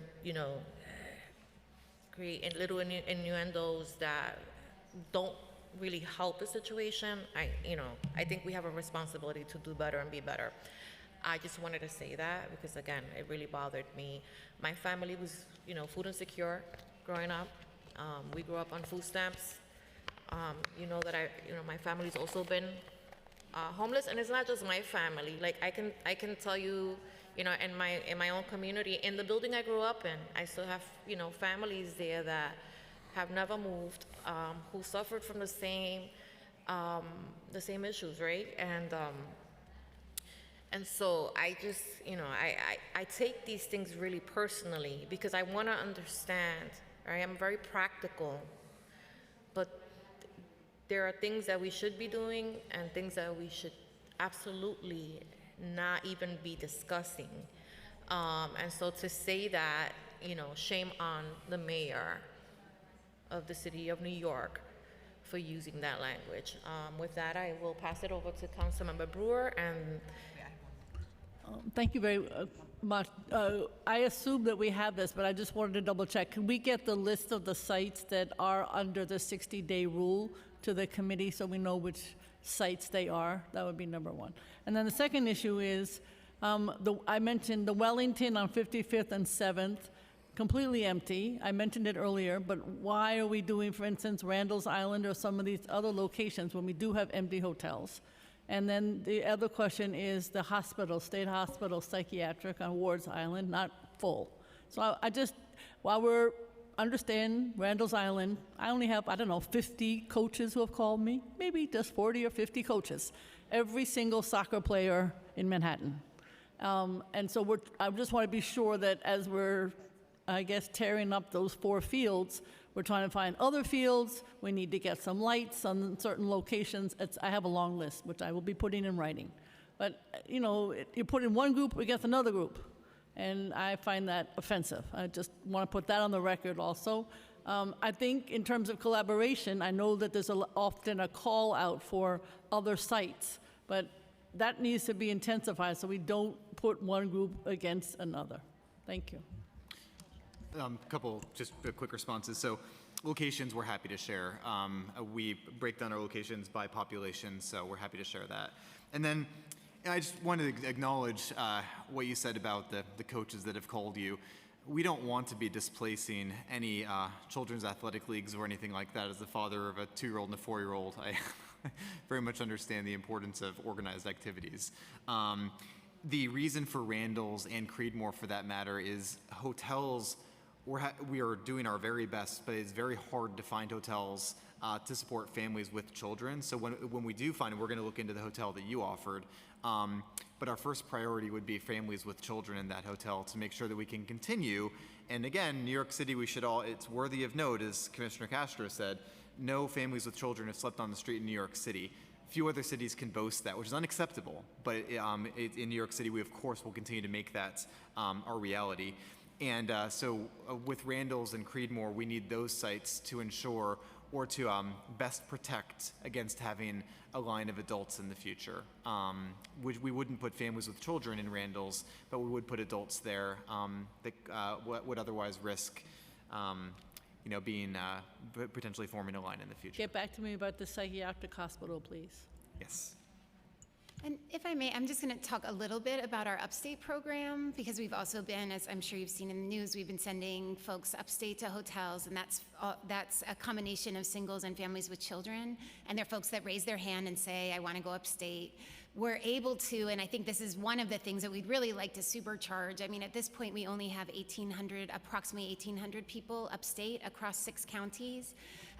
What we're able to do in those counties, though, and I'll kind of call out Erie County in particular, is work closely with community-based organizations to provide the social services. So, Councilwoman Brewer, to your point about having folks from the neighborhood essentially help provide the casework and the navigation services, that's what we're doing in Buffalo. I know every single person in Erie County. Oh, every single. Well, then I'm sure I'm talking to all your friends. And I know more than others. So anyway, so I think, and I will say that as we're working with folks upstate and with local electeds, and I'm sure, you've seen in the news, not in every county it's not going as well as it's going in Erie. Not every county is as welcoming. And that's been a challenge too, but it is something that we see kind of in the future. I just want to see, I want to make sure that you guys know that we're not, these are not just kind of one-off decisions, that there are, we understand that all of this stuff works kind of in tandem. And so as we're giving 30 and 60-day notices, really trying to expand our reach upstate and making sure that we're providing safe, healthy places for folks to stay, but also to be integrated into communities is another kind of tactic that we're using. So just again, I think stuff starts coming out as a one-off, but this is very much kind of a coordinated effort.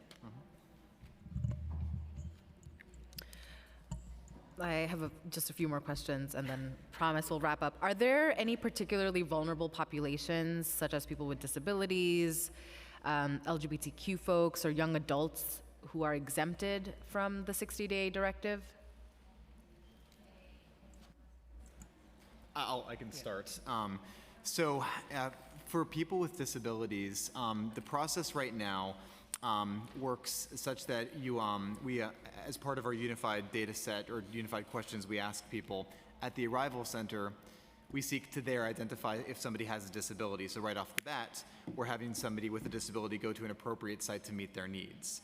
So if we, for example, one of our humanitarian centers have a person with disability that receives a 60-day notice, we're going to work with them in a concerted way to ensure that their needs up till day 60, but beyond day 60 as well, are met. In some situations, that could mean that that person, it's best for them to stay at that site because their needs are effectively being met for their identified disability. For others, it might mean that their needs could be met or might be better met at a different site. So we're going to have those conversations and make decisions with them based on what their needs are at this point in the crisis. Got it. So then at this moment in time, there isn't exemptions. Not exemptions, but people with an identified disability, we're going to ensure that we're meeting their needs. So the process is going to look different for them than it would for people that do not have an identified disability. Okay. And then can the administration share the list of the city's needs from the state that a judge ordered the city to submit? I think we'll have to defer to law on that. Okay. And then I have a recommendation.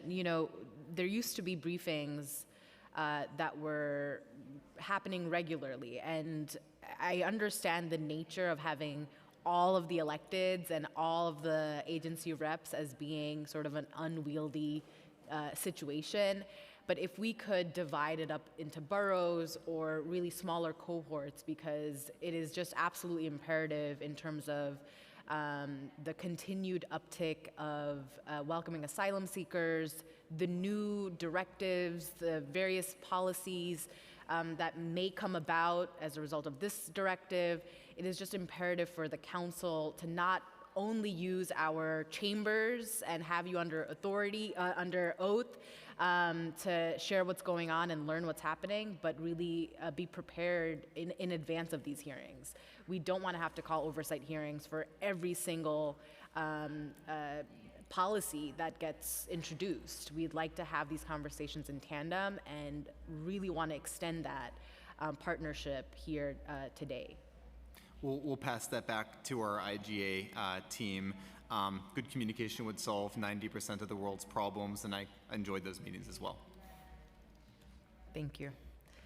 That's all for me.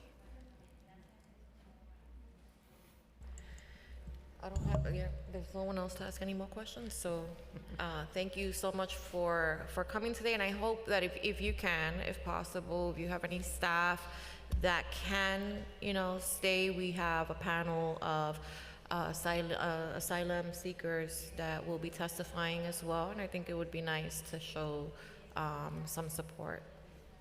Thank you. Thank you. Yeah, we're gonna take a very quick break, and then we'll be right back.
Ladies and gentlemen, please find your seats. We are getting ready to begin momentarily. Once again, please find your seats. We are getting ready to resume. Thank you.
All right, we're back. We are now be hearing testimony from the public. Our first panel will be an in-person panel consisting of Will Watts, Deborah Lee, and Maria Flores. Maria needs interpreter.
You may begin.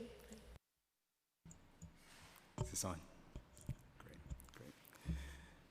Thank you, Deputy Speaker, Chairperson Hanif, and other members of the Council for this opportunity to speak with you today. My name is Will Watts, and I am the Deputy Executive Director for Advocacy at the Coalition for the Homeless.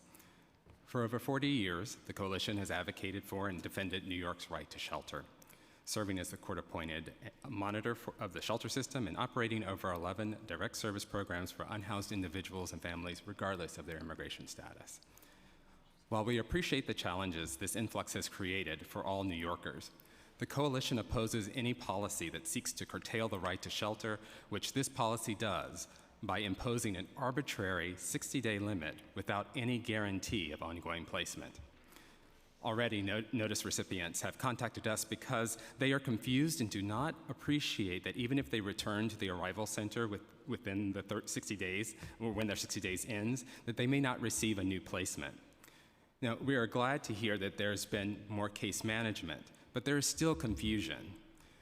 Such confusion and the message of receiving a notice could result in individuals resorting to sleeping unsheltered and being further displaced from the services they need.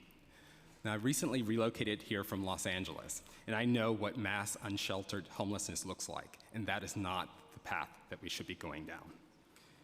In addition, we at the Coalition and Legal Aid are mindful, as has been acknowledged, that many migrants have endured unimaginable hardships before arriving here in New York. Creating uncertainty about ongoing placement just compounds the trauma they've already experienced. Similarly, from what we have heard just recently, arrivals who have disabilities are not exempt from this policy. So it would be both unconscionable and illegal to require them to return to their arrival center without any guarantee of a new placement that satisfies their accessibility needs. Further, this policy raises a host of other legal concerns about treating single adult migrants housed in non-DSS operated shelters differently from other shelter residents. But even practically speaking, this policy just makes no sense. If the city was unable to handle the volume at the arrival center several weeks ago, will adding individuals for reprocessing mean just more individuals sleeping on the sidewalk outside of the Roosevelt Hotel? Yeah, it's true. We need the governor and the federal government to develop and implement a comprehensive plan to address this situation. But for now, the mayor should be prioritizing placements into permanent housing for existing shelter residents, not limiting shelter stays to 60 days for certain new arrivals. Thank you. Thank you. My name is Deborah Lee, and I'm the attorney in charge of the Immigration Law Unit at the Legal Aid Society. We're jointly testifying here today with the Coalition for the Homeless. We thank City Council for holding this hearing. I am using my time to highlight short and long-term opportunities for the city to help recent arrivals obtain work permits. While the city focuses on funding pro se legal help to apply for asylum, and many advocate, rightly so, for asylum-based work permits to be issued more quickly, the city could assist in a more comprehensive way by taking actions such as, 1, prioritizing immigration legal services, including at the city's Asylum Application Help Center, based upon date of entry to the U.S. One must file within 1 year of entry, and many asylum seekers will lose their opportunity to timely apply if this is not done.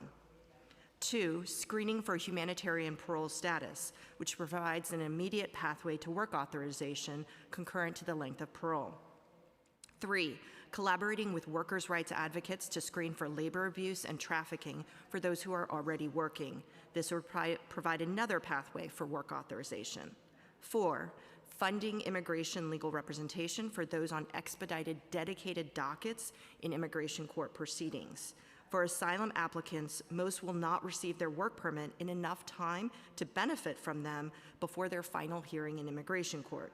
Full legal representation is the best chance that they have to be granted asylum and become self-sufficient. 5, advocating more with the federal government for the redesignation of TPS for Venezuela so that those who entered after the current cutoff date of March 8, 2021 could also be eligible for accompanying work authorization. Advocating also for TPS equity for Black migrants is also critical here, especially for the single adults in shelter.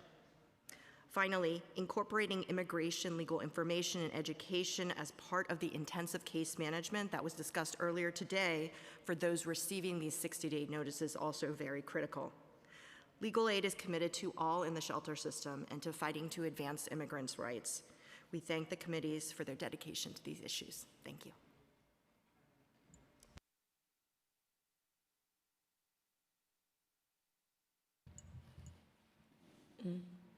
Buenas tardes. Good afternoon. Mi nombre es María Flores. My name is Maria Flores. Soy de Honduras. I'm from Honduras. Tengo 36 I'm años. 36 years old. Quiero aclarar que lo que voy a hablar no está...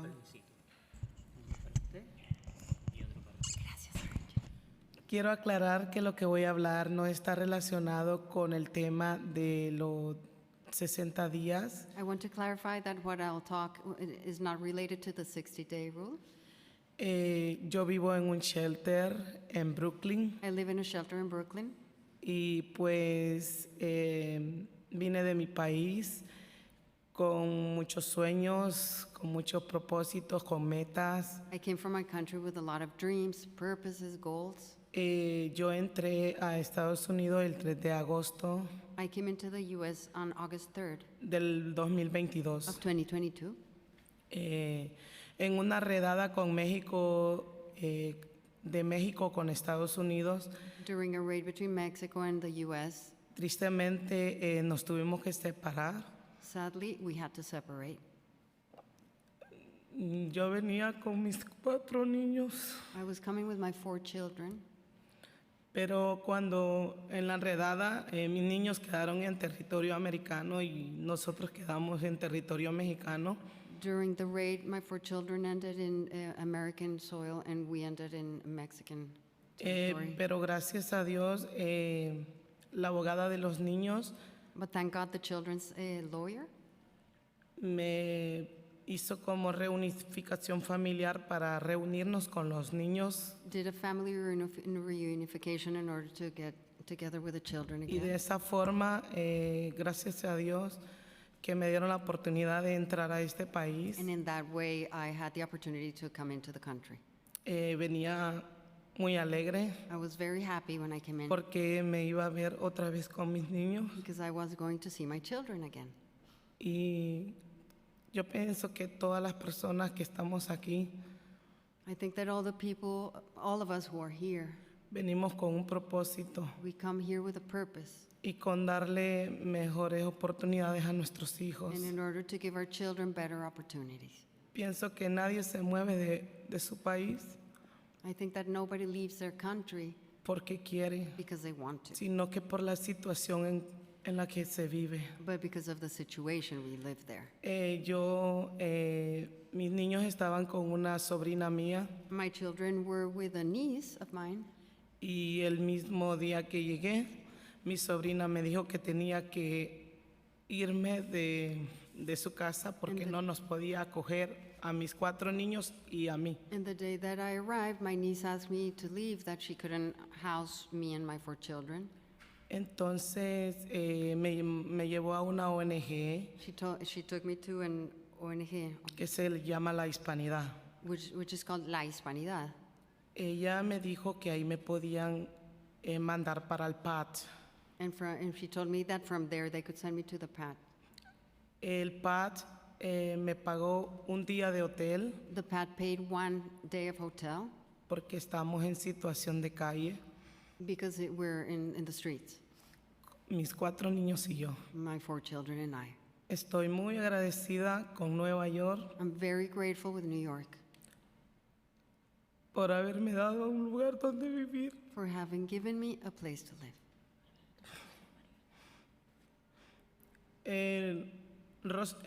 El PAT me mandó para Rosa Parks, PAT sent me to Rosa Parks, que es un shelter donde ahora vivo. which is the shelter where I now live. También vine embarazada Also, I came here pregnant, y ahora tengo 5 niños. so now I have 5 children.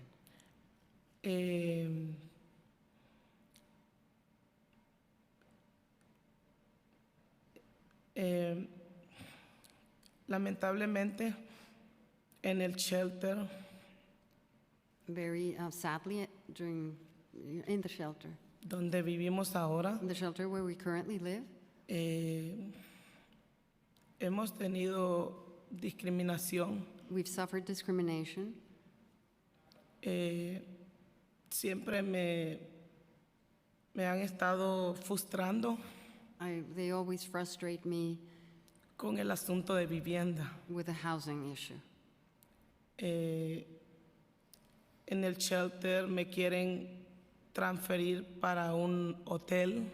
At the shelter, they want to transfer me to a hotel, No sé la razón, and I don't know the reason why. no me lo explican. No one has explained it to me. El servicio que ellos dan no es nada agradable The a service- todos los migrantes. The service they provide to all migrants is not nice. Cuando yo estaba embarazada, que iba a dar a luz ya, When I was pregnant and I was about to give birth, mi trabajadora de caso me dijo que cuando yo tuviera mi the bebé caseworker told me that once I had my baby, íbamos a estar en mejores condiciones we would be in better conditions porque me dieron un apartamento de un cuarto because they gave me an apartment, 1-bedroom apartment. y al final no fue así. But in the end, it didn't happen. Yo tenía 15 días de haber nacido mi bebé My baby had been born 15 days prior, y me llegó un transfer activo que tenía que ser desalojada para un hotel. and I got a active transfer that I had to be evicted to a hotel. Yo, la verdad, caí en depresión, Honestly, I fell into a depression. me sentía confundida. I felt confused. Tengo mis 2 niños, uno con 11 años y la niña de 10 años. I have 2 children, one 10, one 11 years old. Ellos emocionalmente estaban mal And emotionally, they were not doing well por lo que estaba atravesando. because of what I was going through. El bebé mama biberón And the baby takes the bottle. y tengo los 3 niños pequeños And I have the little ones, the 3 little ones. que a todos les hago comida y siempre me pregunté, ¿cómo vamos a hacer en un hotel es bien difícil, no hay cocina. So I cook for the little ones, and I've always asked, how am I going to handle this? There's no kitchen in the hotel. Para una madre, lo que más desea es que sus hijos estén bien So what a mother most wants is for her children to be y que well, puedan tener algo que comer en el día, and ¿verdad? that they have something to eat during the day, right? Entonces, el manager del shelter me dijo que a él no le interesaba si yo me iba para el hotel o para la calle, So pero the que yo shelters- tenía que irme. The shelter's manager told me he didn't care if I went to the hotel or to the street, but that I had to leave. Entonces, para mí eso es frustrante, So for me, that's frustrating. venir de mi país y saber de que prácticamente voy a estar en la misma situación en la que vivía. It's frustrating for me to come from my country and know that I will be living in practically the same situation I was in. Pienso que no es justo I think it's not fair que traten los migrantes así, that migrants get treated in that way, porque todos somos seres humanos because we are all human beings y valemos lo mismo. and we have the same value. No me fui. I didn't leave. Ha sido muy duro enfrentar este reto para mí. So it's been very challenging to face this challenge. No es Very hard to face fácil. this challenge. No es fácil It's not easy. porque en el momento que me dicen que tengo que irme para un hotel sin cocina, todos mis niños empiezan a llorar. Because in the moment that they tell me that I have to leave to a hotel without a kitchen, all my children start crying. Y ellos me dicen, mamá, si nos tiran a la calle, mejor vámonos para Honduras. And my children tell me, Mom, if they throw us to the street, let's just go back to Honduras. Y eso duele. And that hurts. Por eso yo me gustaría que me escucharan y que le ayudaran a otras personas que viven la misma situación que yo vivo. That is why I asked to be heard, me and the same people, the people who are living the same situation as us. Conozco un caso de una vecina I know a case of a neighbor que yo quiero que ustedes, que son autoridades, me aclaren si está correcta de la forma en que la sacaron a ella del shelter. So there's this neighbor, and I wish that you as authorities can clarify if the way she was taken out of the shelter was even okay. Hoy le llegó un papel, préstame, She received a paper today donde le decían que ella tenía que irse mañana the paper states that she had to leave, that she has to leave tomorrow para un hotel. to a hotel. Le llegó un papel como este So this notice, she received the notice. y ahí decía que tenía que irse mañana. Ella dijo que no podía porque tenía su bebé pequeño. And it states that she has to leave tomorrow, and she said she couldn't because she has a very young baby. Llegó el momento And the moment arrived, though, y ella dijo que no se iba y que no se iba. Se puso en el mismo plan mío. and so she started saying she wouldn't leave, she wouldn't leave. She was doing this similar to me. Al no decir que ella dijo que no, entonces llegó la policía. So for her saying no, the police arrived. Estaba la manager, la policía The manager was there as well as the police y la muchacha. and the lady. Y la amenazaron And de que si ella no se iba, la iban a esposar. They threatened her that if she didn't leave, she would be handcuffed En que le iban a quitar su bebé. and that they would take away her child. Y yo pienso que no es justo And I think esta medida que están tomando. Porque toda madre va a defender sus hijos a como dé lugar. And I think it's not fair, this measure that they're implementing, because any mother will defend her children in any way she can. Porque todas las personas que somos madres sabemos que lo que más amamos en la vida somos nuestros hijos. All of us who are mothers know that our children are the people that we most love in our lives. Y pienso que no es la forma correcta en la que están sacando a todas las personas de los shelters And I believe it's not the right way in which they're removing everyone from the shelter. y que nos traten de esta forma. And to be treated in this way. Porque en los shelters existe mucho racismo. Because the shelter is full of racism. Ellos, las personas que trabajan en los shelters, lo tratan a uno como ellos quieren. The people who work at the shelters treat us as they want. No nos respetan. They don't respect us. No les importa si esos niños emocionalmente están sufriendo. They don't care if the children are suffering emotionally. Hay miles de personas, de migrantes que estamos sufriendo esta situación y queremos ser escuchados por ustedes que son autoridades. And so thousands of us migrants are suffering like this, and we just want to be heard by you who are the authorities.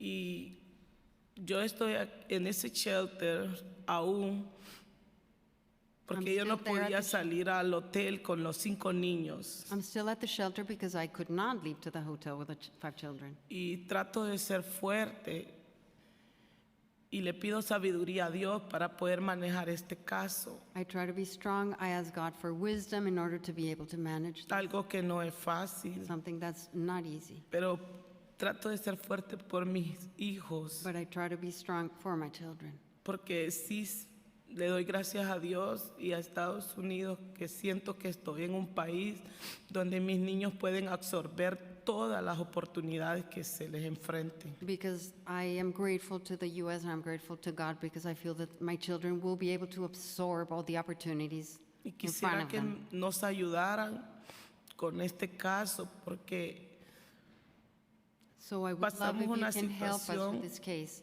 muy da depresión.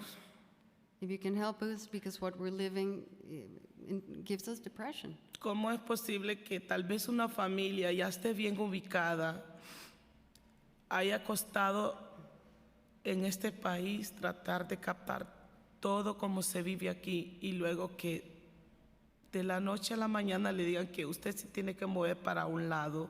So Es volver a empezar. How can it be that a family who's been here and is already, captured and located themselves trying to adapt here, all of a sudden tells them you have to leave? It's like having to start all over again. Más con niños es With súper children más on top of it, difícil. that makes it even No harder. es fácil.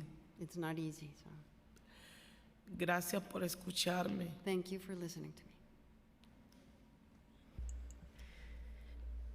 ¿Usted todavía está en el cuarto de dormitorio, en un cuarto de dormitorio? Sí. Con los 5 niños. Sí, y permítame. No sé si hay preferencias en los shelters. Eso me tiene a mí como con duda. I don't know, and I'm a little doubtful about the fact maybe there's Con duda. preferences. Porque in the shelters. yo soy madre y padre para mis 5 niños. Because for my 5 children, I'm their mother and father. Y la vecina de a la par tuvo un bebé y ahí automáticamente la pasaron para otro piso. And the neighbor who's next to me had 1 baby, and automatically she was moved to another floor. Y yo que tengo 5 niños, a mí no me quieren pasar para ningún piso. Lo que ellos quieren es sacarme. And me, who has 5 children, they don't want to move me to another floor. What they want is to remove me. No es justo que a uno nos traten bien, que a otros los traten mal. It's not fair that some get treated well, some don't get treated well. Yo pienso que eso es puro racismo. I feel it's racism, basically. Entonces, ¿Ustedes sabrían dónde presentar una queja formal en el shelter o cómo contactar a un abogado que pueda ayudarlos? ¿Esa información está disponible para ustedes? Perdón. En el shelter, ¿ustedes sabrían cuando les sucede situaciones como las que ha describido? ¿Ustedes sabrían cómo presentar una queja formal en el shelter o cómo comunicarse con un abogado que pueda abogar por ustedes? La verdad que no. No, not really. So the question I'm asking is, as a resident of that shelter, is she aware of, the process for filing a grievance, or how to obtain access to an attorney that can help her through the process, help advocate for her? And her response is that she does not know how to do either. She has absolutely no information on either. Okay. yo siento muchísimo que la experiencia que ha tenido que someterse a usted y su familia ha sido una experiencia difícil, entiendo. Yo soy mamá, también tengo mis chiquitos en casa, bueno, ya están grandes, pero sé lo difícil que es ser mamá soltera, y también en algún tiempo estuve en una situación que tuve que vivir en un shelter y entiendo lo difícil que es eso. Es una experiencia bien difícil. Bien difícil. No es fácil. Y no debe de ser más difícil simplemente porque la persona que esté viviendo ahí, ¿verdad?, venga de Venezuela o venga de donde sea. La concejal Shanif es la concejal que representa el shelter donde vive usted. So, nosotros nos vamos a encargar de coger su información para poder abogar por usted directamente, y si nos puede presentar la información sobre su amiga, podemos también averiguar a ver qué fue lo que sucedió y hablar con la persona que se encarga de ese edificio sobre la conducta del personal hacia los inquilinos que viven ahí. Yo fui al PATS como 3 veces. I went to the PATS like 3 times Porque sentí que ya no podía más con la situación. because I felt I couldn't bear the situation any longer. Porque mentalmente me está afectando, solo paso deprimida.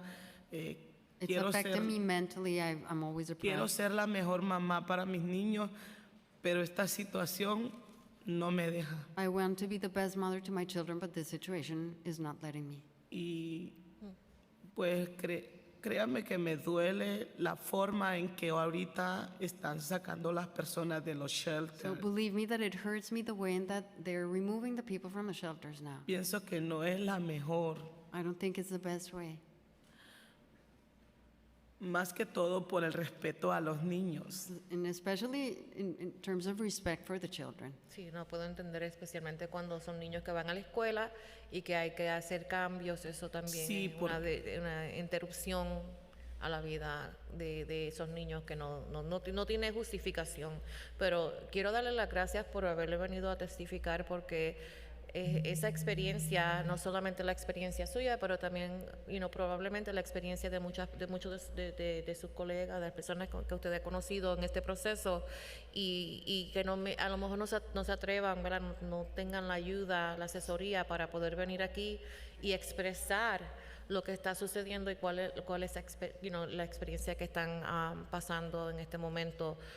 Nosotros nos vamos a encargar del caso suyo separadamente, pero quería darle las gracias por venir. I wanted to say thank you for coming here. I was expressing that Councilmember Hanif is actually the council member that represents this specific shelter, and that we will take her information to ensure that we can advocate for her, and if she has the information for the other tenant that was removed, that we can do the same for her, and just thanking her for coming to testify, because her experience is not just hers, it's also the experience of many migrants, and so who may not have the support that they need to come here today and really put a face to this crisis. So wanted to thank her, because I can understand that this is not easy. Y aquí también tenemos una abogada y tenemos, entonces eso debe de coger también la información de ellos, porque ellos le pueden ayudar, no solamente a usted, pero cuando llegue otra vez a su vivienda, quiero que vamos a trabajar para que tengan información en el lobby que diga estas son las organizaciones y la gente que puede llamar, para que siempre se sientan como que tienen esas alternativas. Sí. Muchísimas gracias. La muchacha, ¿esto va a certificar también? No, están juntas para apoyo.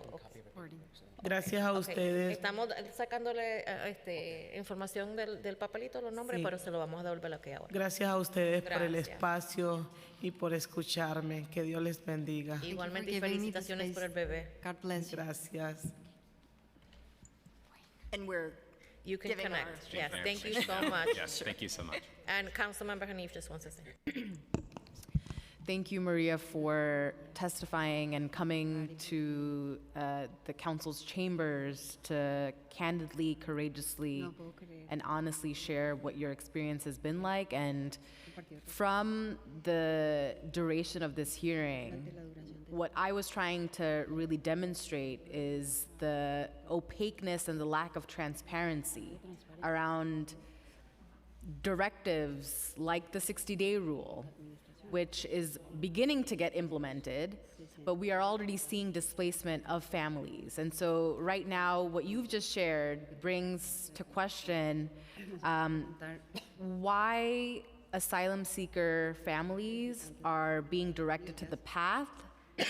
And that was one of the questions we raised today. If, for when the 60-day removal is being enforced, if those folks would have to go to the Roosevelt Intake Center or the PATH Intake Center.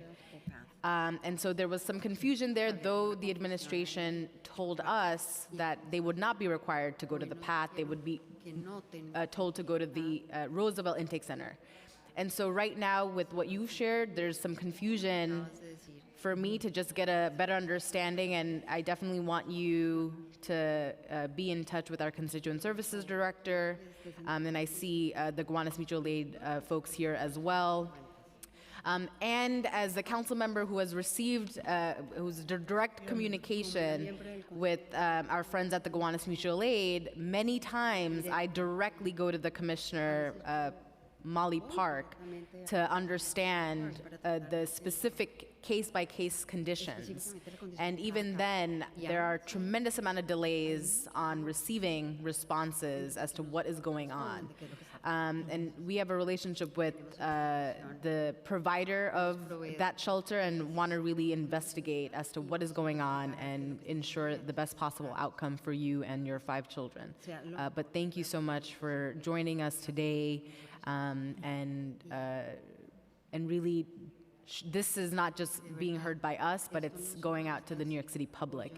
And so we want you to know that you are heard and you can continue to come before us to share how you are living in New York City. Thank you. Sí. Gracias. Thank you. Our next panel will be a virtual panel. Once your name is called, a member of our staff will unmute you, and you may begin your testimony once the sergeant at arms sets the clock and gives you the cue. All testimony will be limited to 3 minutes. Remember that there's a few second delay when you're unmuted before we can hear you. The next panel will consist of Dara Bibb, followed by Bennett Reinhardt, then Diane and Obador, and then Sergio Uzirin.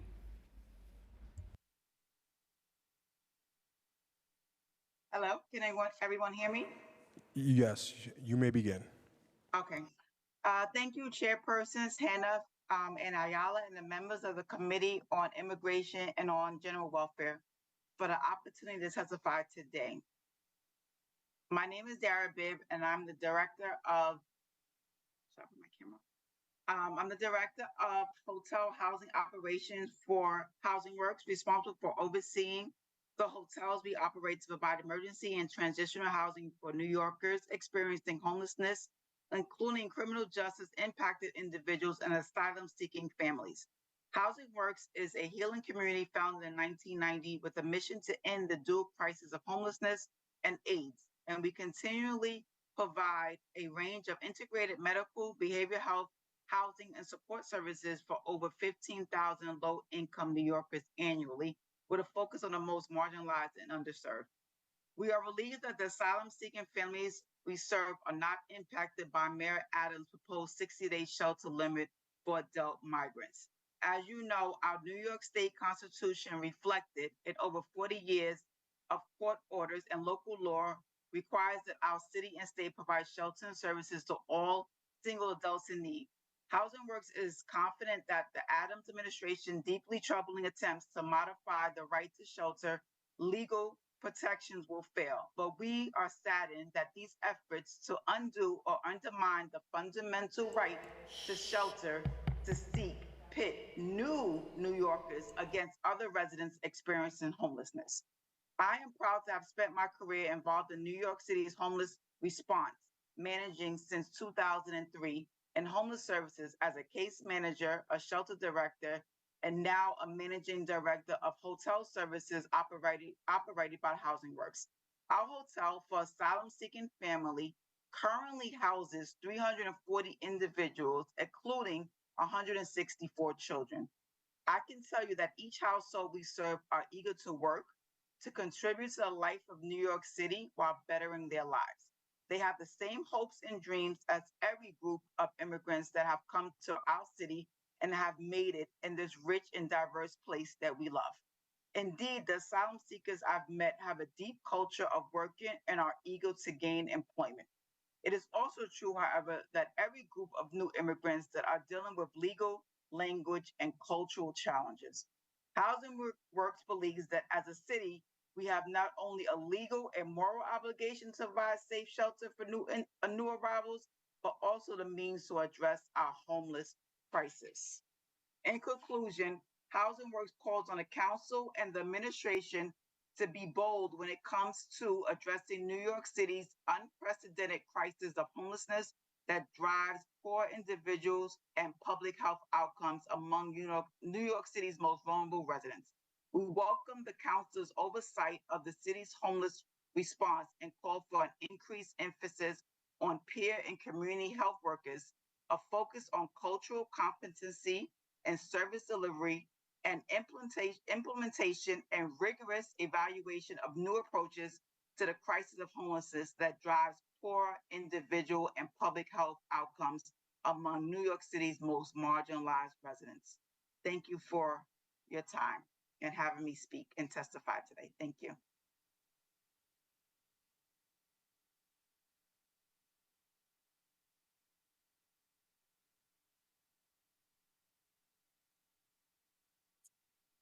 Good afternoon. My name is Bennett Reinhardt, and I serve as Advocacy Coordinator and Neighborhood Organizer at the Open Hearts Initiative. We're a grassroots organization of neighbors advocating for housing justice in their own backyards, and we have chapters across the city. For the last year and a half, we've been working to welcome our newest neighbors who have the same rights and many of the same needs as longtime New Yorkers experiencing homelessness. The shift in the city's response to our new neighbors over the last several weeks has indeed been troubling by failing to provide immediate shelter for up to almost 200 neighbors for several days at the Roosevelt Hotel in late July and early August. We saw the largest violation of the city's right to shelter mandate in recent memory. While the city claims that seeking to make changes to the right to shelter, this is, we believe, violation to the right to shelter. But that is only until perhaps the expiration of adult asylum seekers' 60-day notice periods, when we could see hundreds or thousands more people sleeping on the streets. These notices are harmful measures that could displace our newest neighbors from their community ties, which they've been working hard to establish and which community organizations have built, while moving them no closer to housing instability and possibly exposing them to tactics like sweeps that have long been executed against our homeless neighbors. Intensified case management cannot manifest reduced immigration court backlogs, work authorization, or access to rental subsidies.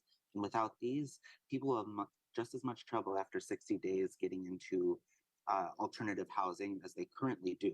While we join calls to the state and federal governments to provide additional financial and logistical support to the city cannot at this moment stop meeting people's basic needs.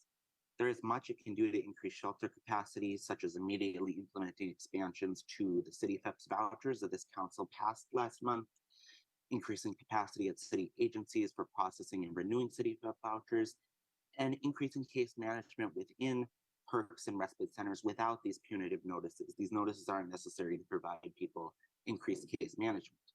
Welcoming asylum seekers also means standing up for them as neighbors when they come to our own backyards, which is why we condemn the protests that have been led, including by members of this body, including by council members, over the last several weeks when the city has announced temporary shelters in and near their districts.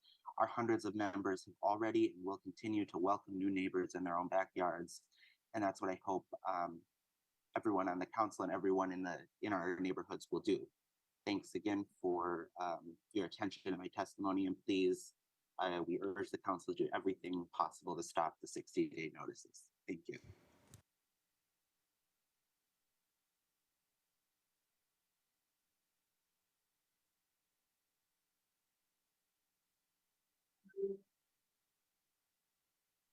Hello, everyone.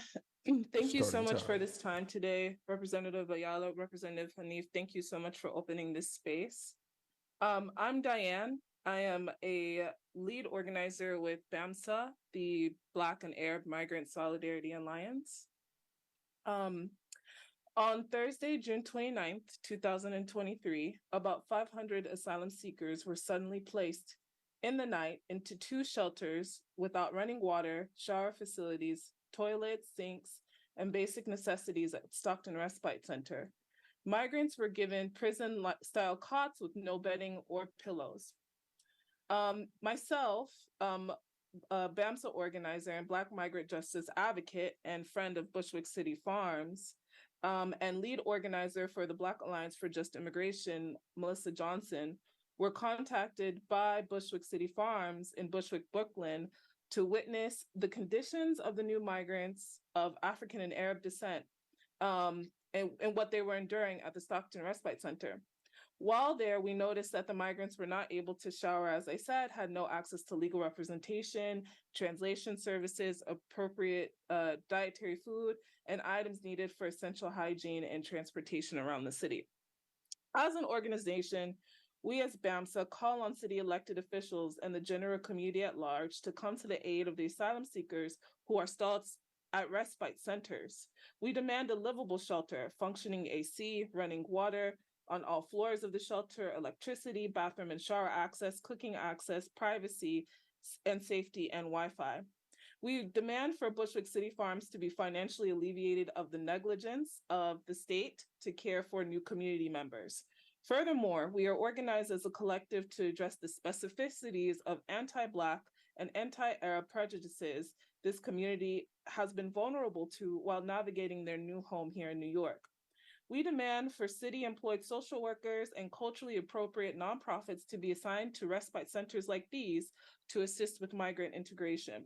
We also call for language justice at these spaces, as public services and temporary housing facilities we've noticed have failed to include French and Arabic interpreters and translators. Our brothers come from Mauritania, Senegal, Tunisia, Angola, Morocco, amongst so many other countries in West Africa and Northern Africa. And now we also have met brothers from Sudan, so East Africa. And they're looking to communicate their needs with home folks in Wolof, Fulani, Arabic, French, Portuguese, and Spanish. So far, they've described their needs beyond access to basic hygiene to also include SIM cards, bedding and sheets, internet access, backpacks, slippers, religious mats, legal representation, halal food, and opportunities for employment as they're ready to transition out of these respite centers and be working members toward building our New York into the best city in the world.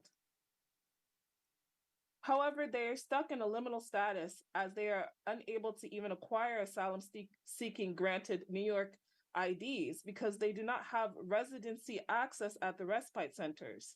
Our infrastructures to support them within these limits are fraught as community members and mutual aid workers, and should not be in the hands of regular community members anyway, when there are organizations and the government able to assist with these issues.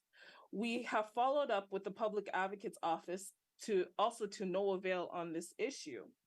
We advocate for their right to access all of the resources available to asylum seekers, irrespective of where they come from or what language they speak. To be clear, respite centers do not provide the necessary status for asylum seekers to be successful in applying and acquiring New York IDs. We are here today to request the mayor's office to reconsider and actually not do the 60-day notice. Currently, this system is not sustainable. We understand and are thankful for the rapid response of workers on the ground, mutual aid, nonprofit workers as well, that have been attempting to provide a semblance of an infrastructure to process new asylum seekers. However, we are almost 2 months at the Stockton site. that's almost 60 days, and they have not received the same attention as folks that have gone into HERC shelter sites. Their mobility will not be ensured as those that have had that access. They need IDs, they need Medicaid, they need access to public goods just as everyone has, regardless of their working status. That way they'll be able to succeed. So instead, we call on the mayor's office to set a 60-day timeline or challenge for migrant inclusion. We challenge the mayor's office to make sure every asylum seeker has what they need to be able to work and live in New York and even outside of New York. This looks like first making sure they have accessibility to New York ID, medical services, including insurance and livable shelter, including FEPS access, and of course, opportunities for employment. Thank you.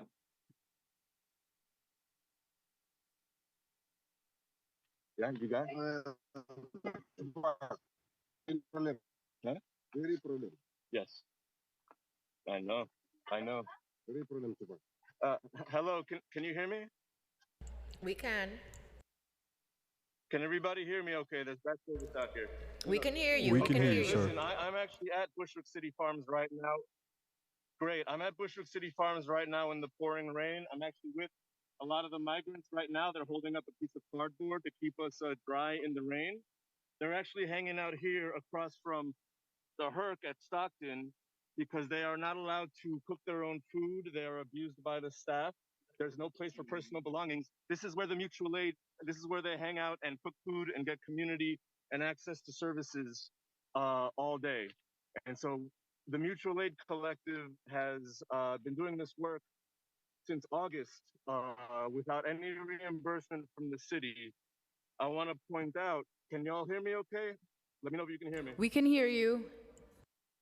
Good. The commissioners earlier at this hearing lied to you about helping the migrants get IDs. These HERCs, I know Hall Street and JFK for sure, possibly this one at Stockton, do not actually give out a residency so that the migrants can't use the address of the shelters to get ID. And we actually know at least 2 migrants who have either a son or a brother who is a teenager in custody in other states who those states won't release custody of their kids to them because they do not have an address at the shelter. And we all know that if the families were reunited, they would be prioritized for placement by New York City. So the city is actually complicit in separating families as much as Trump or Abbott ever have. These men have gotten their 60-day notice. The system is completely messed up. We're about to see a total amount of people lined up at the Roosevelt. We've spoken about the situation before. We need to get PEPS vouchers in the hands of these migrants. We also need to stop having the NYPD confiscate mopeds from migrants, because every time that happens, a migrant that has been saving up rent an apartment has to spend that money on a moped. And I want to call out Gail Brewer specifically because Mr. Germanata had mentioned in the newspaper today or yesterday that they set up sweeps by the NYPD. So right now what we're seeing at these places is warehousing of human beings in police zones, and mutual aid volunteers from the city are actually helping the migrants for free while being criminalized by the NYPD. So we need to be able to walk these migrants, as well as every New Yorker, through the process of signing up for city services, whether it's NYCID or FEPS or food stamps, whatever it takes to get these guys on their feet. Right. And the commissioners are lying about the work they do. We need to take over the luxury housing stock of this town to house every New Yorker, migrant or not. I'm done.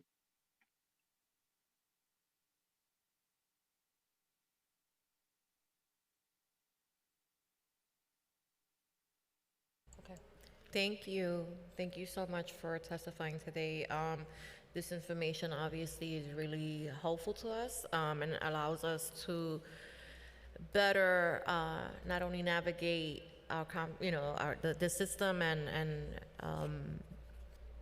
our conversations with the administration, but also gives us a little bit of insight into the experiences of those that are actually going through this. So thank you so much.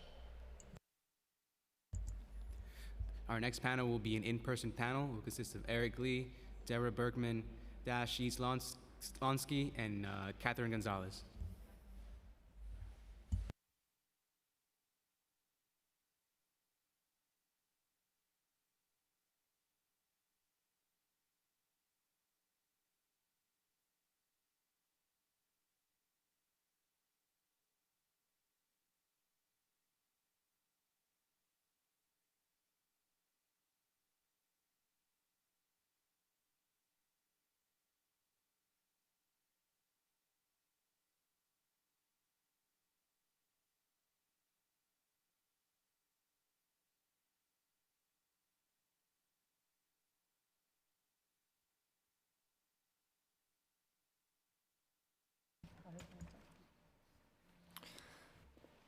Good afternoon, Deputy Speaker Ayala, Chair Hanif, and members of the committees.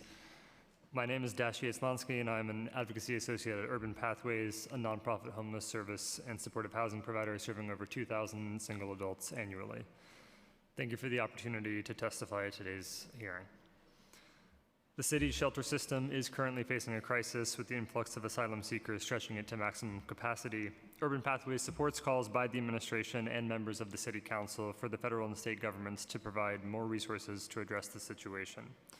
With that said, the city must also do everything in its power to alleviate pressure on the shelter system by getting current shelter residents into permanent housing and preventing more New Yorkers from needing to enter shelter in the first place. Last month, the City Council passed an historic bill package that will promote the efficacy of the CityFEPS voucher program. These critical changes will make CityFEPS more usable to obtain permanent housing for people currently experiencing homelessness and prevent households from losing their housing in the first place, ultimately alleviating pressure on the shelter system. We urge the administration to implement these bills as quickly as possible before the 180-day deadline. The administration's proposal to require single adults to reapply for shelter after 60 days required more clarity, some of which was provided by this hearing, so thank you. We strongly oppose any reapplication process that forces individuals to leave their shelter or HERC while reapplying. Many are denied city shelter when they first apply, which raises concern. Denying shelter and forcing individuals to leave while they apply will not solve any of the challenges that the city currently faces. It will create a cycle of individuals moving between the shelter and the street, causing greater instability. We also have concerns over the prospect of using DSS staff time to process these shelter applications for asylum seekers after the 60 days. With DSS extremely understaffed, it seems that reviewing shelter applications for individuals who are already in the system would not be the best use of staff time. Instead, DHS and HRA should be redeploying and hiring more staff to process CityFEPS applications and to make supportive housing placements to move shelter residents into permanent housing as quickly as possible. As the city leans heavily on human service providers to aid in this crisis, it is notable that in the fiscal year 24 city budget, 2.5% cuts were imposed on DSS service provider contracts, including shelters, safe havens, and drop-in centers. While nonprofit providers are struggling to maintain staffing, the $40 million human services workforce investment in the budget equates to an increase of less than 2% for our workforce, which is inadequate. If the city needs nonprofit human service providers to increase services, they must adequately fund them and compensate the workforce fairly. Thank you for the opportunity to testify today. We look forward to working with the City Council to best serve our neighbors experiencing homelessness. Good afternoon. My name is Catherine Gonzalez. I am a policy counsel and supervising attorney in the Padilla unit of the criminal defense practice at Brooklyn Defender Services. I thank the City Council Committees on Immigration and General Welfare, Chairs Ayala and Hanif, for the opportunity to testify today. We are also grateful to the Council for your commitment to all immigrant New Yorkers, including for your continued support and funding of the NIFAC program, so thank you. Everyone needs shelter. That's part of the conversation today, and the city's priority must be keeping people off the street and stably housed. We can't have a two-tiered shelter system in New York City, which is what we have right now. At BDS, we are concerned about the impact that this rule is going to have for adult migrants and how this decision is risking pushing a group of very vulnerable people further into the margins of society. Newly arriving immigrant New Yorkers are living in highly policed and surveilled situations. Our clients are reporting that ACS and NYPD are present at the shelters every day. Criminal legal system involvement, as we all know, have devastating consequences for non-citizens, especially for asylum seekers, and can lead to deportation, forcing migrants back to the very places that they are seeking sanctuary from here in New York City. Regardless of the reason for the implementation of this rule, we know that it will lead to additional hurdles and burdens to migrants to overcome, to have to reapply for shelter, both increased street homelessness and increased risk of incidents with law enforcement and ACS. The city should explore common sense solutions to maximize shelter capacity and make meaningful progress on moving people out of shelter and into permanent affordable housing. Freeing up space through successful placements will always be preferable to discharging migrants into the streets. This moment represents an opportunity for the city to safeguard, for New York City to be a safeguard for immigrants, to be a place where we have tools, we're giving migrants tools and the ability to survive. A holistic and community-wide coordinated approach to delivering services, housings, and programs is needed. Addressing these issues needs to include not just affordable housing initiatives, but also full legal representation on immigration cases, language and job training programs, mental health services, and community networks to help newly arrived asylum seekers rebuild their lives and contribute positively to this new community that they're becoming a part of.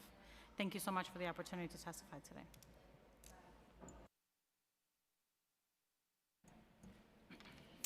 Deputy Speaker Ayala, Chair Hanif, council members, staff, good afternoon. Thank you very much for the opportunity to speak. My name is Deborah Berkman. I'm the founder and the supervising attorney of the Shelter Advocacy Initiative at NILAG, and I've worked extensively with the recently arrived immigrants and offered this testimony based on my experience. The mayor's policies relating to recent immigrants in shelter are blatantly discriminatory. New York City is a self-proclaimed sanctuary city, but ever since immigrants began to arrive in greater numbers in the spring of 2022, they've been afforded fewer rights and services than non-recent immigrants and arrivals from other states. Despite the fact that shelter in New York City is illegally mandated to be provided to every person, regardless of immigration status, the city has been consistently failing to provide or providing substandard shelter to recent arrivals. New York City has created a new shelter system that recent immigrants are being funneled into that does not comply with the minimum shelter guidelines mandated in New York City, does not offer the protections and services of DHS shelter, and does not provide its residents with assistance transitioning to permanent housing. These so-called shelters are open in tents, in a cruise terminal, in school gymnasiums, inside an airport, and in other places that can't provide for the basic needs of the residents. These shelters fail to provide residents with adequate food, showers or areas to bathe, access to medical care, or case management. Also, and very troublingly, residents of these non-DHS shelters are not eligible for the housing subsidies that allow people experiencing homelessness to transition into permanent housing, which they may be eligible for if they resided in a DHS shelter, and which is often the primary way for many shelter residents to obtain permanent housing. Initially, New York City took the position that any person can present at intake for DHS shelter at any time if they wanted access to the benefits and services that DHS provides. However, recently, the city has enacted a policy that all recent immigrants and asylum seekers must present for intake at the Arrival Center in the Roosevelt Hotel in Manhattan and are not permitted to present for intake at DHS intake sites. Not only are recent immigrants not permitted to present at DHS intake, the Arrival Center is not able to physically accommodate the number of individuals trying to apply. Thus, recent immigrant shelter applicants had to sleep outside on the sidewalk, which we've spoken about much today, while waiting in line. Now the city is taking the position that recent immigrants can only stay in shelter for 60 days, while all other people who need shelter can stay for an unlimited amount of time. It appears that the city is taking the position that the right to shelter does not extend to newly arrived immigrants. Recently arrived immigrants are not a legally distinct group, and they're not set apart from other migrants or shelter residents due to the immigration status, manner of entry into the United States, or posture of their immigration cases. The Callahan and Boston settlements do not exclude recently arrived immigrants, and the right to shelter extends to all in New York City. There's no basis for this disparate treatment. Any curtailment on the right to shelter for recent immigrants is nothing less than blatant discrimination. All people experiencing homelessness in our city are equally deserving of shelter, and as a sanctuary city, it is our duty to protect immigrants who seek refuge in our city and not turn them out on the street. We thank you for the work you've done.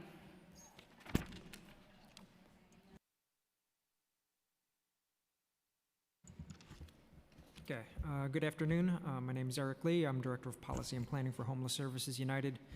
Thank you, Deputy Speaker Ayala, Chair Hanif, members of the committee and council for holding this hearing today and allowing me to testify. The right to shelter must be upheld in New York City.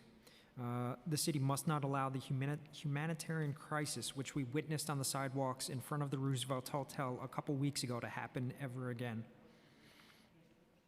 The 60-day time limit for single adults in HERC's and DHS's refusal to allow asylum seekers into DHS shelters without referrals from the HERCs is unjust. And the 60-day time limit will result in unnecessary destabilization and churning of single adults experiencing homelessness, resulting in harm. We know that every forced exit from shelter will be another chance for someone to spiral down and either end up on the streets, hospitalized, or possibly worse. Deputy Speaker Ayala, you raised a very important point, which I'm not sure that the administration answered pretty well in terms of the reasoning behind the 60-day limit. Why are they sending notices to 533 single adult men in a single adult facility at the Jefferson to tell them that they have to leave if there's no plans to actually convert that into some usable space for families? The only thing I could think of is a capacity crunch and possibly not wanting them to come back and hoping to their point that they find somewhere else to go. The city understandably needs additional resources from the state and federal governments to cope with the demand for shelter, but there are several actions that the city as well as the state can take to remedy the crisis and ensure sufficient shelter capacity for everyone who needs it. This includes prioritizing filling vacancies to expand capacity at HRA for access to public benefits, rental assistance, one-shot deals, because this is really the first bottleneck for anyone trying to apply for rental assistance is usually going to an HRA center for any of those issues. They need to expand funding for eviction prevention resources and legal service providers to help tenants avoid eviction and those that are also unable to pay their rent, because every eviction that we fail to prevent represents another household at risk of entering the shelter system. Likewise, we also need the city to act quickly to implement the laws that you all passed and stood strong against the mayor to improve city FEPS. And we need the additional staffing to be able to do that on both the city side as well as the nonprofit side once the expanded eligibility kicks in. We want to advocate for capital investments for state and federal government funding to be able to address the NYCHA repairs backlog. I believe Councilmember Ressler mentioned the 6,000 vacant units that are sitting there that have taken on average over a year to repair. If we can get those online, that can help. We should also continue to improve supportive housing referral placements and processes to get people out of shelter more quickly. There's currently still 2,000 vacant units of supportive housing. Some providers have had some very innovative ways to get people placed more quickly, and we'd love to see more of that from collaboration with DHS and HRA. And finally, we have a couple of recommendations for the city's proposal to the state in response to Justice Edwards' ask of the city there, including we recommend that the state remove the arbitrary shelter cap so that the city receives a proportionate amount of funding from the state to cover the actual cost of adult shelter. That could free up additional funds then for DHS to use for other parts. We recommend that they enhance staffing at DHS asylum sites as well as H&H shelters or HERCs to have the same level of staffing as DHS shelters, given the many points that were just raised by Deborah Berkman. The services that are needed by people in these sites, there should minimally be a equal standard of services across all these shelter systems, including housing specialists, 25-to-1 caseload ratios for case managers, employment specialists, and on. We also asked the city to restore the 2.5% PEG or budget cut across the board to all DHS personnel lines for city contracted nonprofits, because this is undercutting our ability to be able to get more people into housing. We urge the governor to invoke New York Executive Law 29A to shut down as I believe her words were, bigoted policies based on fear and intimidation that localities were passing to try to prevent asylum seekers from being relocated to their communities. And we would like to see a state-coordinated way to help resettle asylum seekers throughout different facilities across the state. They're working in tandem with the city because we know the city can't do it alone, and we want to really get everyone together to be able to show what New York can and should be doing. Thank you for the opportunity. You guys are so great. Thank you so much for coming here and testifying today. I really applaud all of the work and thank you for the partnership because obviously, you know, we need it. I have a question regarding the NYPD part of this. So does anyone know why, at what point the NYPD became security? I don't know the answer to that question, but I will say that one of the questions that we have is sort of like, is the staff not trained on like conflict management, right? I think especially like in the congregate housing sort of setting, like it's evident that sort of things issues and conflicts can arise. What we're hearing from our clients, right? So we provide direct representation to people who are facing ACS cases in family court or are coming into the criminal court system, is that the staff is calling NYPD constantly. To the point where there's just a constant presence of police there. I don't know if it's in the sense of security or just like as an automatic response to manage conflict that comes up in the shelters. That's helpful. That's really helpful. And I feel like I had another question, but okay, we're gonna get to the bottom of this. I know that there's a pending lawsuit, so hopefully we'll get some resolution to all of this, but in the meantime, I really appreciate all of the efforts to really help us get to the root cause of this.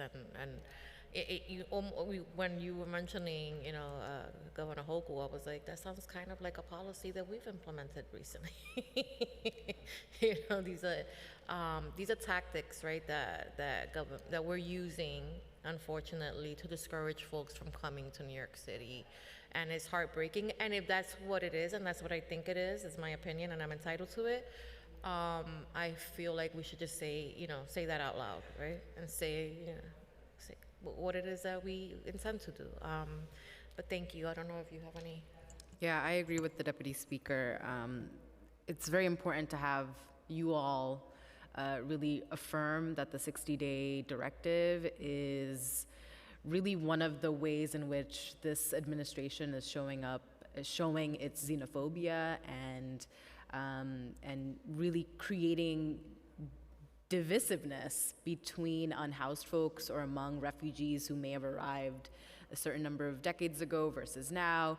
And so we need your continued partnership, and I want to extend that gratitude. And on the police or the security front, that was what I had witnessed at the Roosevelt Hotel when I visited last week, that there were security present from a company called Mulligan, and there were NYPD officers. So we have not received any confirmation as to how much money is being spent towards these security personnel, but it seems like each of the facilities are very well and over-equipped with security detail, both from this outside contract and the police department. And so we will have a future hearing, given, as you've heard today, we don't receive a sort of details or briefings in advance to really understand the cost, by disaggregated cost of this particular issue. And so it is imperative that we know how many millions of dollars are being spent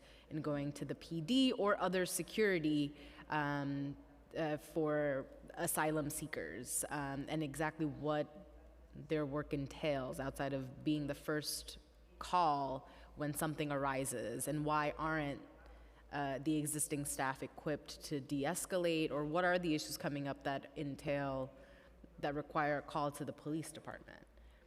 But thank you so much for your testimonies and your continued partnership with the council and being on the right side of history. Our next panel will be a virtual panel, and it will consist of Melissa Johnson, followed by Rosa Cohen-Cruz, followed by Ariadna Phillips, then Meryl Ranzer. Your time will begin. Thank you to the Committee on General Welfare and the Committee on Immigration, the committees, for holding this public hearing to address the 60-day shelter stay limit for adult migrants. My name is Melissa Johnson, and I'm the New York organizer for the Black Alliance for Just Immigration, BAJI, B-A-J-I. BAJI is a Black national organization headquartered in Brooklyn, New York, with chapters across the U.S. that fights for the rights of Black migrants and African Americans through organizing, legal advocacy, research, policy, and narrative building to improve the conditions of all Black communities, by advancing racial justice and migrant rights. Mayor Eric Adams' new 60-day shelter stay limit for adult migrants will undoubtedly cause increased violence and harm to already precarious, newly arrived Black migrant asylum seekers. For the past few months, Baji has been working on the ground with BAMSA and the Bushwick Community Farms in direct support of hundreds of newly arrived migrants at the Stockton Street Respite Center, located in District 36 in Bed-Stuy, Brooklyn. Most of the Black asylum seekers there, though multilingual, do not speak or understand English. The African migrants in particular have little access to legal support or social services because they mainly speak African indigenous languages not spoken by most providers here in the city, such as Wolof or Pular. The Black migrants at the Stockton Center do not have an income or jobs and won't get work permits in 60 days.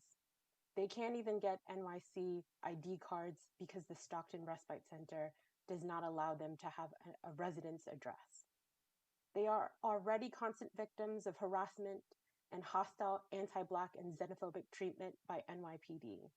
Therefore, throwing these vulnerable migrants onto the street via this new rule and will only further abandon them after the 60 days order is initiated, which is cruel and inhumane.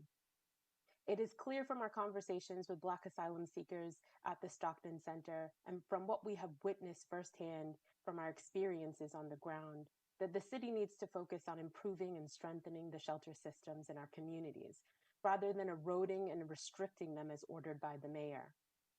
There are grave weaknesses in the mayor's existing asylum seeker reception and placement practices and policies that highlight the urgent need to create meaningful and responsive mechanisms to protect Black and migrant New Yorkers from not only the mayor's and administration's abuses, but also the abuses perpetrated by the Office of Emergency Management, OEM, and the NYPD. The mayor's new rule reflects intentional abandonment and anti-Black and xenophobic policymaking with respect to the right to shelter. Black communities in New York have already long been divested of the benefits of the city's social safety net, while investment in police continues to increase. We ask that you do everything in your power to oppose the mayor's new rule and restore some humanity to the city's shelter policies. Thank you for your time.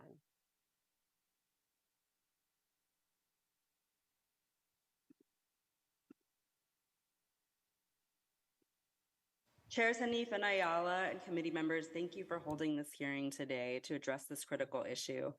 My name is Rosa Cohen-Cruz and I'm the Director of Immigration Policy for the Bronx Defenders. At the outset, I just want to say we absolutely oppose the 60-day rule, which flies in the face of our long-held right to shelter. Moreover, displacing respite center asylum seekers onto the street creates new levels of vulnerability to anti-immigrant and particularly anti-Black and police harassment. And at minimum, the harm of destabilization for a population that has already experienced unspeakable traumas is horribly cruel. We must find long-term stable housing for existing shelter residents, including recent migrants. And in the meantime, we must make sure our shelters are safe, meet people's immediate and fundamental housing needs, and most importantly, do not themselves become funnels into the detention and deportation machine. You heard testimony already about the police and the family policing system being weaponized against recent migrants. As public defenders, we are deeply concerned with the intersections between the shelters, the respite centers, and the risk of being unhoused to exposure to policing.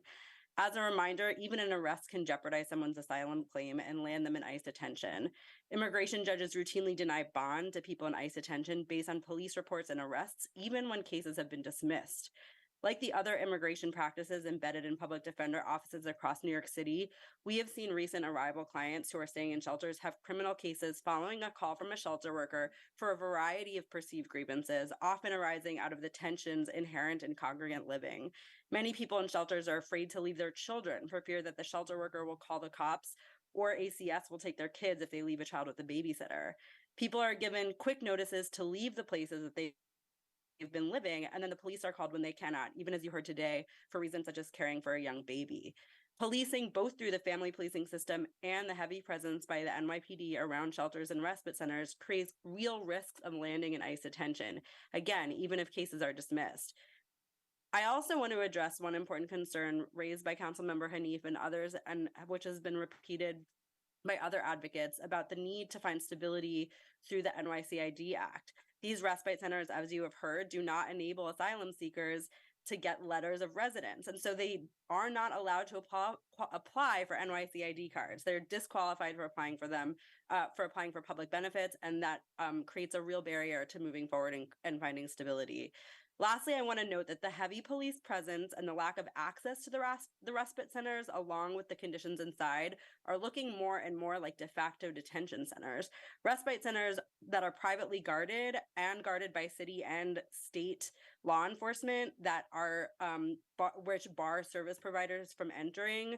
Sometimes they're even being told they would be arrested if they're entered, or if they entered, are opaque and are creating conditions that really do look like detention. We can't let this happen. We can't let these respite centers create new mechanisms to detain people. And we need stable long-term housing solutions separate from the heavy policing forces that people are currently experiencing. Thank you.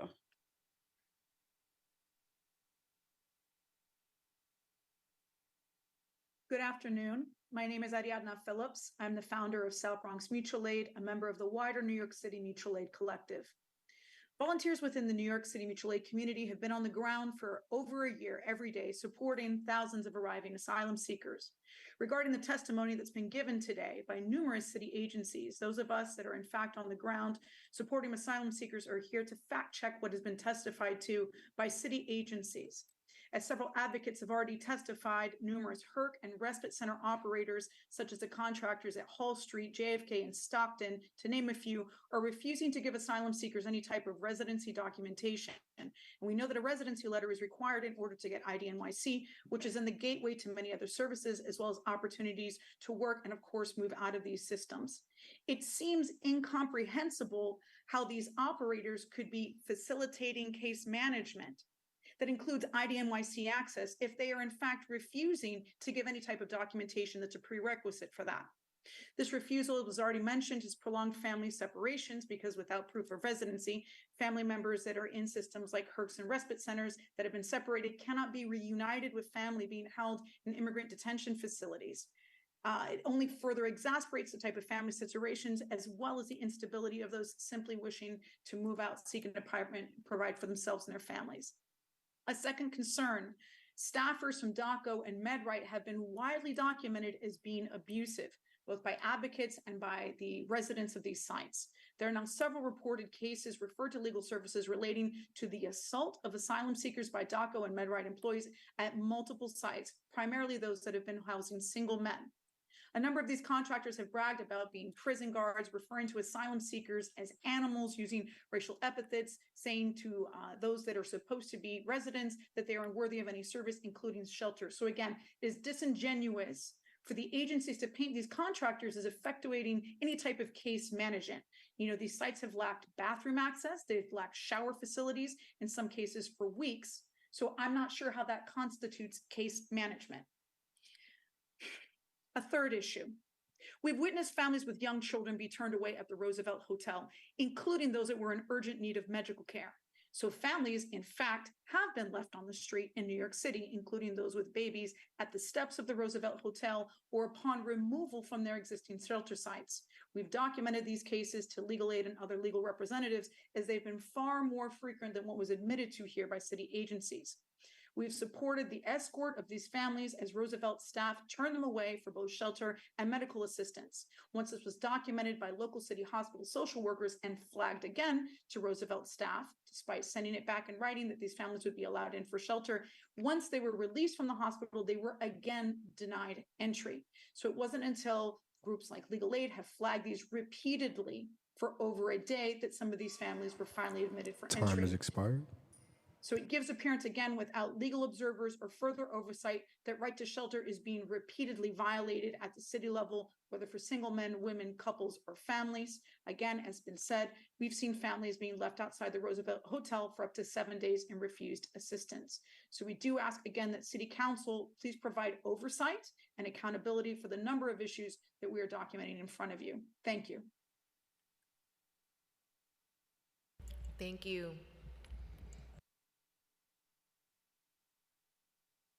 Hi, my name is Meryl Ranzer. I organize with the Mutual Aid Collective. On the day the first buses arrived at Port Authority, Mutual Aid showed up with fresh cooked meals, clothing, and more. I was handing out food at a table when Mayor Adams came and took one of the Mutual Aid meals off of the table and gave it to a migrant child for a photo op. This set the tone for how the Adams administration has handled this crisis. It's about optics and giving contracts to companies that donated to both the Adams and Trump campaigns. Those of us who have been on the ground who are not affiliated with any nonprofit or corporation have witnessed a level of humanity that doesn't justify our title as Sanctuary City. The patchwork of makeshift shelters known as HERCs and respite centers have proven to be horrible places to house human beings. In some cases, no showers and very few bathrooms for hundreds of men. Congregant environments with lights on through the night that are then kept intentionally cold sound like the detention centers at the border known as, forgive my pronunciation, heleras. Men were moved from the Watson Hotel where they had felt at home to the Brooklyn Navy Yard, a place that was far from transportation or pretty much anything. Recently, we learned that families were moved out and men were moved back in. The constant displacement is disruptive and cruel. I want to call out a lie that was also just mentioned that I heard during earlier testimony by one of the city agencies. The council was told that families with children aren't and won't be put out on the street. I personally witnessed a family with five people with 3 young children, one who was sick, being told that there was no room for them at the Roosevelt and they were out on the street. I believe no one should be on the street and that single men are also not disposable. The mayor's 60-day policy and attempt to end New York City shelter law will cause so much confusion and pain. It's astonishing to me that this administration would rather put people out on the street. We heard today that there is no plan B. So we all know this will happen rather than use as an opportunity to create as an opportunity to create permanent housing for all houseless people. There are very few of you here still in the room, and it's always this way by the time we testify. It's so disrespectful. I request that in the future, the public testimony is considered as important as those who are flacks for the New York City mayor and the administration. Thank you.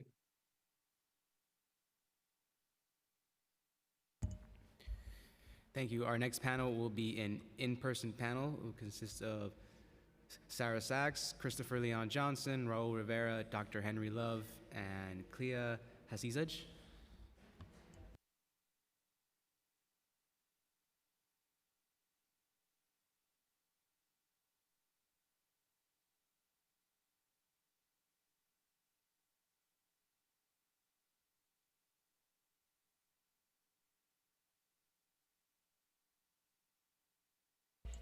Your mic is off. There you go. Thank you. First of all, I would like to thank you all for representing the humanity of New York City and keeping the Adams administration accountable. I'm Sarah Sachs, and I'm here as a passionate New Yorker without any affiliation. I have a lot of anger and confusion about the rationale behind the 60-day rule and would advocate to foil the memoranda that was used to justify this policy.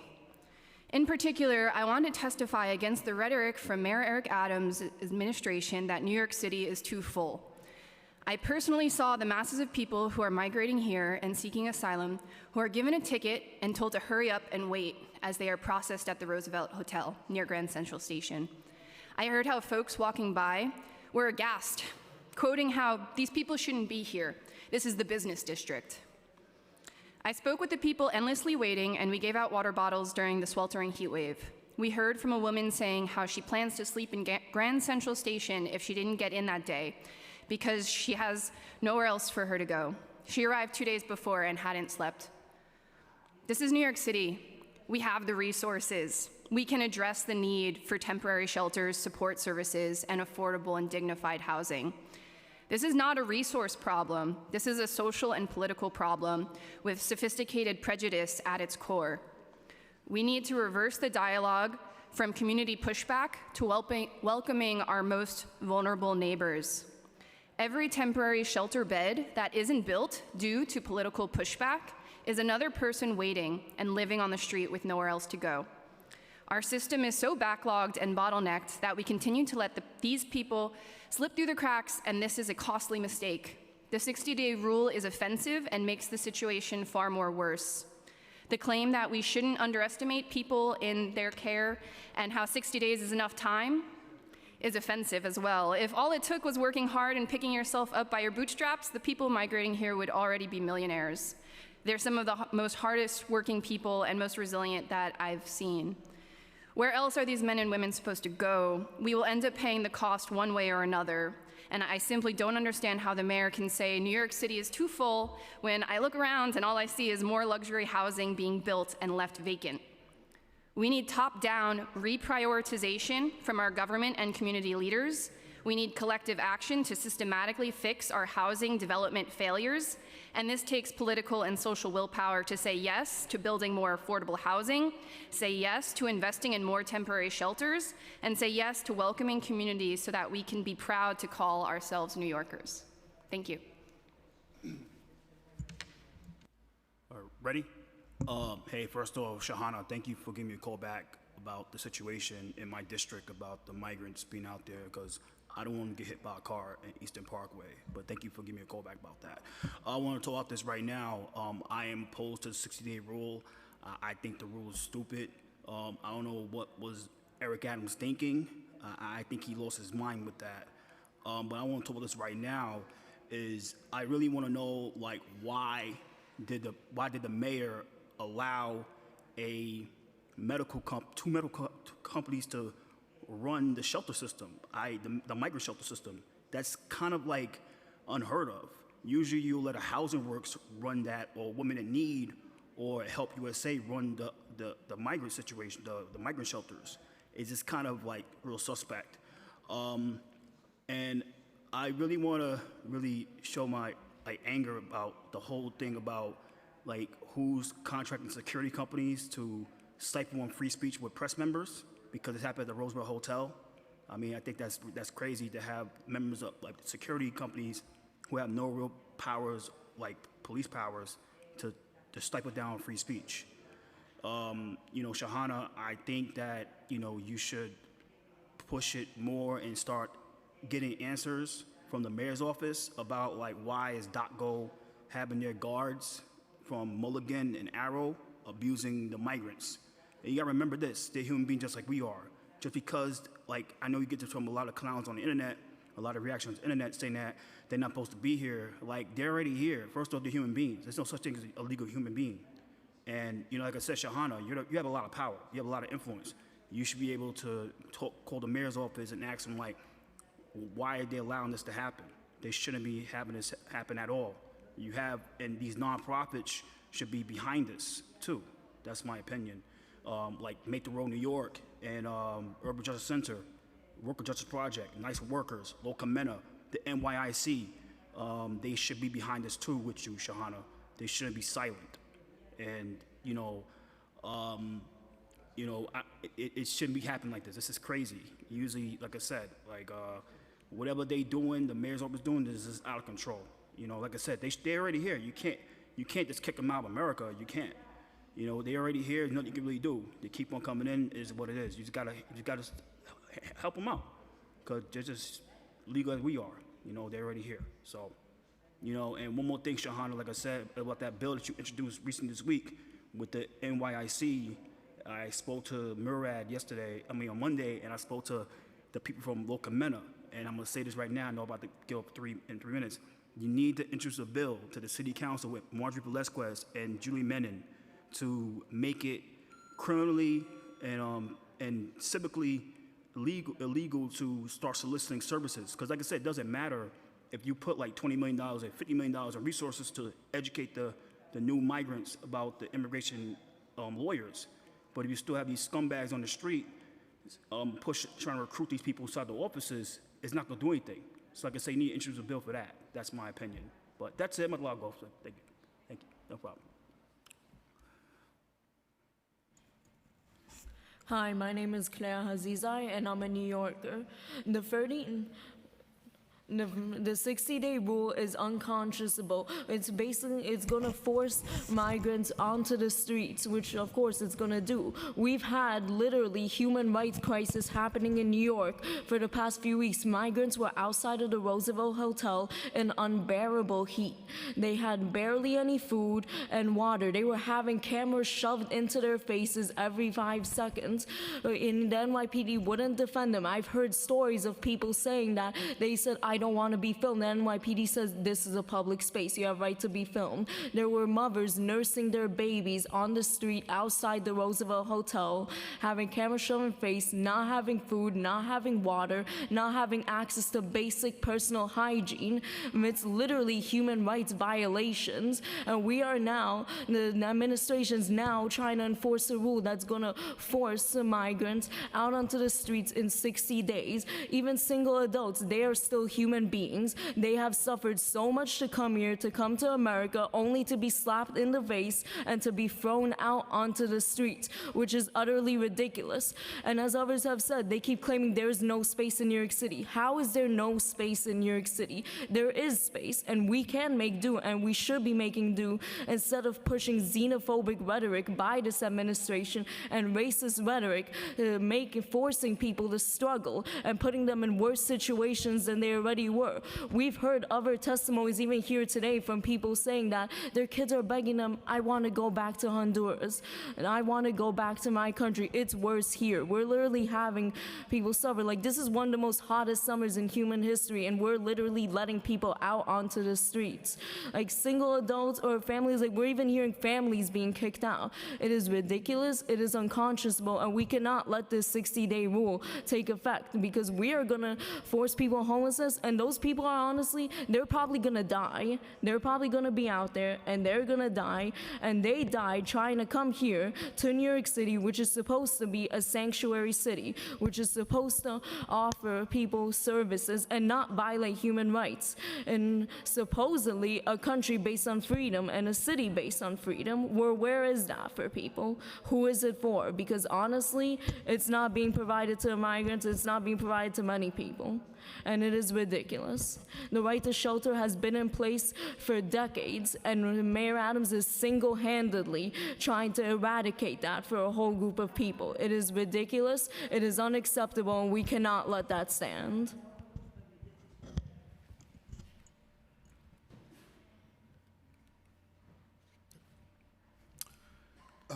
Excuse me. Thank you, Chair Hanif and Chair Ayala, for this opportunity to submit testimony. My name is Dr. Henry Love. I'm the Vice President of Policy and Planning at Women in Need.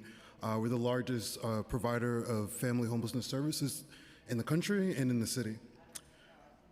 WIN's response has always been to welcome migrants into our shelter, regardless of folks' immigration status. And we're really committed to ensuring a safe place for folks to rest and heal. And I want to just point something out that I found interesting from the testimony earlier by the administration, is that this isn't new. Migrants have been coming to New York for decades, for centuries, and into our shelters. And we know what's going to happen. We've seen folks who have been in our shelters who are migrants and who are undocumented, who don't have the resources to be able to move out. So we know what's going to happen. We know we're going to have tons of folks without the possibility of moving out. This whole notion of the 60-day rule that is, targeted towards the adult system, we see it as something that's going to eventually impact the family system. There was a recent report that came out that's estimating about 5,000 additional individuals will be arriving in the city, and most of these are families and children. And if anything is an indicator of what we saw last week, we can expect the same thing to happen for families with children. I also want to emphasize that this is a racial justice issue, and we've heard that from a few colleagues earlier today. And that if these folks were not primarily black and brown, we wouldn't be seeing the same sorts of ways that they're being treated. And the fact that this is a global problem. I think part of the issue has been that the administration has thought of this as a New York problem or a national problem. This is a global phenomenon. I recently talked to colleagues in Europe, and what they're seeing on the ground in Greece and Spain is absolutely ridiculous. There's recently been ships off the coast of the United Kingdom, and with continued ships off the coast of the United Kingdom that have been taking on asylum seekers there, And with climate change, we can only expect that this, in conjunction with global political instability, will only expand mass migration flows across the globe. I recently also spoke to a colleague in El Paso who cried and thanked us for allowing migrants to come to our city. She's one of the folks that buys plane tickets for folks and was helping folks get to the airports to come here. And it's quite simple because of exactly what you said. Because the reality on the ground in El Paso is that people are on the streets and they're dying. We're having the hottest summer in human history. Not only are we having the hottest summer, we're itching closer and closer towards winter, and we're proposing that folks possibly will be out on the street. And the last few questions that I have for the administration and for you all is, which families can go through the shelter intake at PATH and which families are sent to the Roosevelt? What child care and educational supports are available to asylum seekers, families with children in those facilities? What is the city's plan for the many households who haven't or won't have applied for legal status by the 1-year deadline after arrival? And what are permanent and affordable housing options do these families have? And I'll stop there.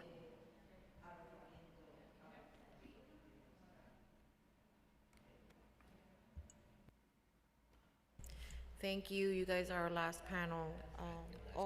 We have one person left, but I wanted to say thank you. Again, it's a really challenging time, and we understand that there are, there are complexities that get in the way, right? The way that we deliver services. But I think that we should be really capitalizing off of each other and our individual resources, instead of, it feels like almost the administration is acting in a bubble, right, and making decisions for the rest of us, and we're not at the table. So thank you so much for representing, so many of these New Yorkers in need. Your advocacy is greatly appreciated. Thank you. Thank you. We have now heard from everyone who has signed up to testify. If we inadvertently missed anyone like to testify virtually, please use the raise hand function in Zoom, and when you are unmuted, please state your name. Hello, my name is Christy. I know the name under my profile says Diane, but this is Christy speaking. I just want to speak to something that one of the mayor's representatives said that was a gross misrepresentation of the legal assistance that is being provided for migrants and people arriving at the Roosevelt Hotel. Essentially, the representative implied that everyone that was coming in through any of these intake centers is being given what is essentially a web address to start their application for asylum. That's a laughable excuse for what it actually means for the folks who are coming in to apply to an intensely complicated bureaucratic system, for which they need actual legal help and assistance. And then on top of that, the fact that they're need food. A lot of the foods, once they're actually assigned to shelters, a lot of the foods at those shelters is spoiled. Like, it's inedible food. It is not healthy. People have been medicalized because, or hospitalized because the food is inedible. So adding on to the fact that they are looking for edible food, there is no adequate showers at a lot of the respite centers, which I know it's complicated because we're using the words shelter and respite centers interchangeably, but a lot of the places that people are being moved to, including the Stockton Respite Center, do not have showers. So in addition to trying to take care of yourself and basic hygiene, food necessities, the fact that there's no reliable Wi-Fi, it is I'm at a loss for words for the disrespect it is to imply that it is enough to give someone a web address when they have a language barrier in addition to everything else, and assume that is enough for them to apply for asylum, period. So I just wanted to call that out. And just, I am a neighbor. I'm not affiliated to any type of organization. I happen to speak French, and I've spoken to a few of the people who have been moved to these shelters. We also know that some of the folks at shelters are being moved randomly. So again, add to the fact that like people are being woken up at 2 a.m., are being told that they're going to be relocated to a completely different shelter without being told when, where, or why, in addition to the 60-day notification that we're hearing about, is just incredibly inhumane, and it doesn't make any sense. I mean, it makes, I guess, whatever. It's completely inhumane, and it's yeah, it's incredibly disrespectful. So I'm just asking on the council members and the people who are still at this meeting, because again, like, I guess the mayor's representatives are gone, just like to stop the 60-day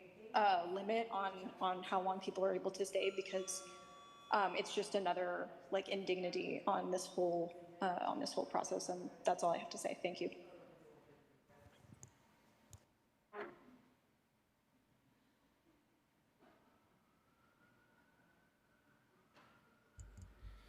Please state your name.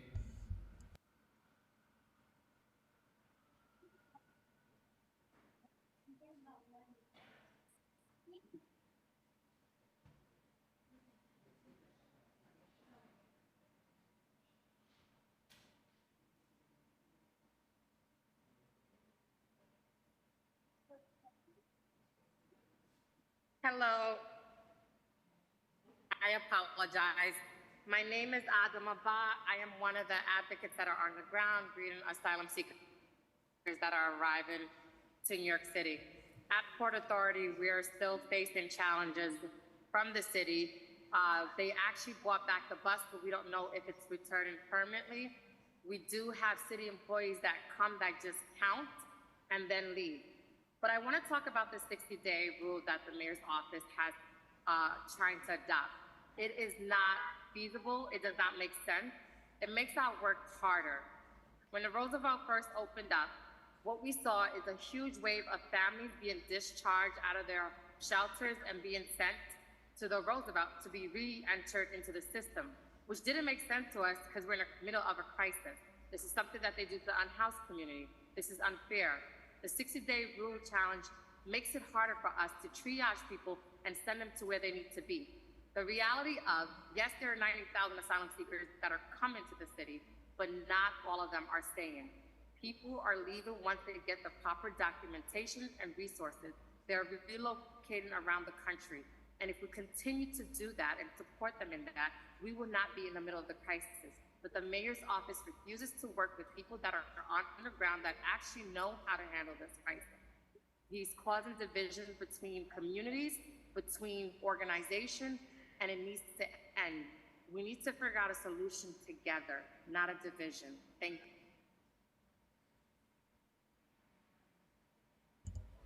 Thank you. When you are unmuted, please state your name.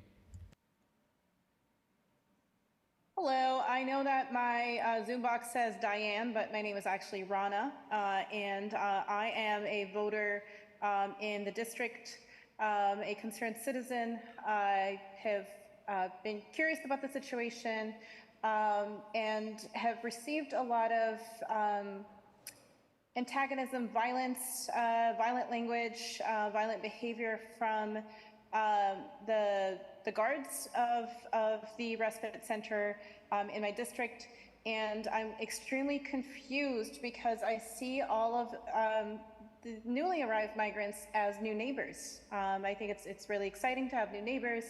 It's very important to welcome new neighbors and make sure that they're all comfortable. But it seems like the guards who, I believe one of the company's names is Aero Security. I'm forgetting the second badge name that I saw. And some of the guards doing security also have MedRight badges, have just been nothing but hostile towards community members. And I'm struggling to really understand the migrants that have arrived that are at these respite centers are not really there by choice. They would like to start their lives in this country, contribute to work. A lot of them hold degrees, a lot of them hold a lot of work experience. They are excited about finding places to live, to move out. But it seems like the way they're being treated is really keeping them from doing all those things. Also, respite centers do not have residency addresses, so that's keeping them from getting IDs. And we all know that identification is one of the first things that you need to really even sign any sort of paperwork, to even get into a club, to get into a bar, or even sign up for housing, apply for work.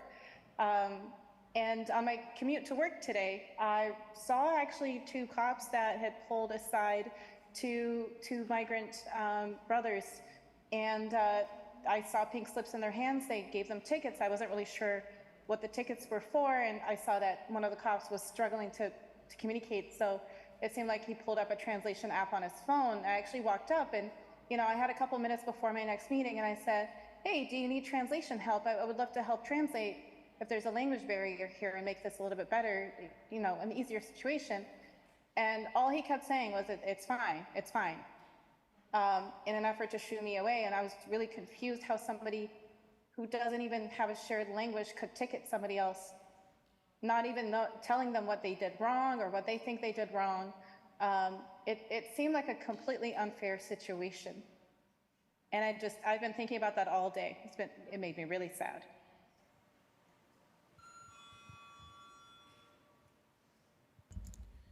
Thank you.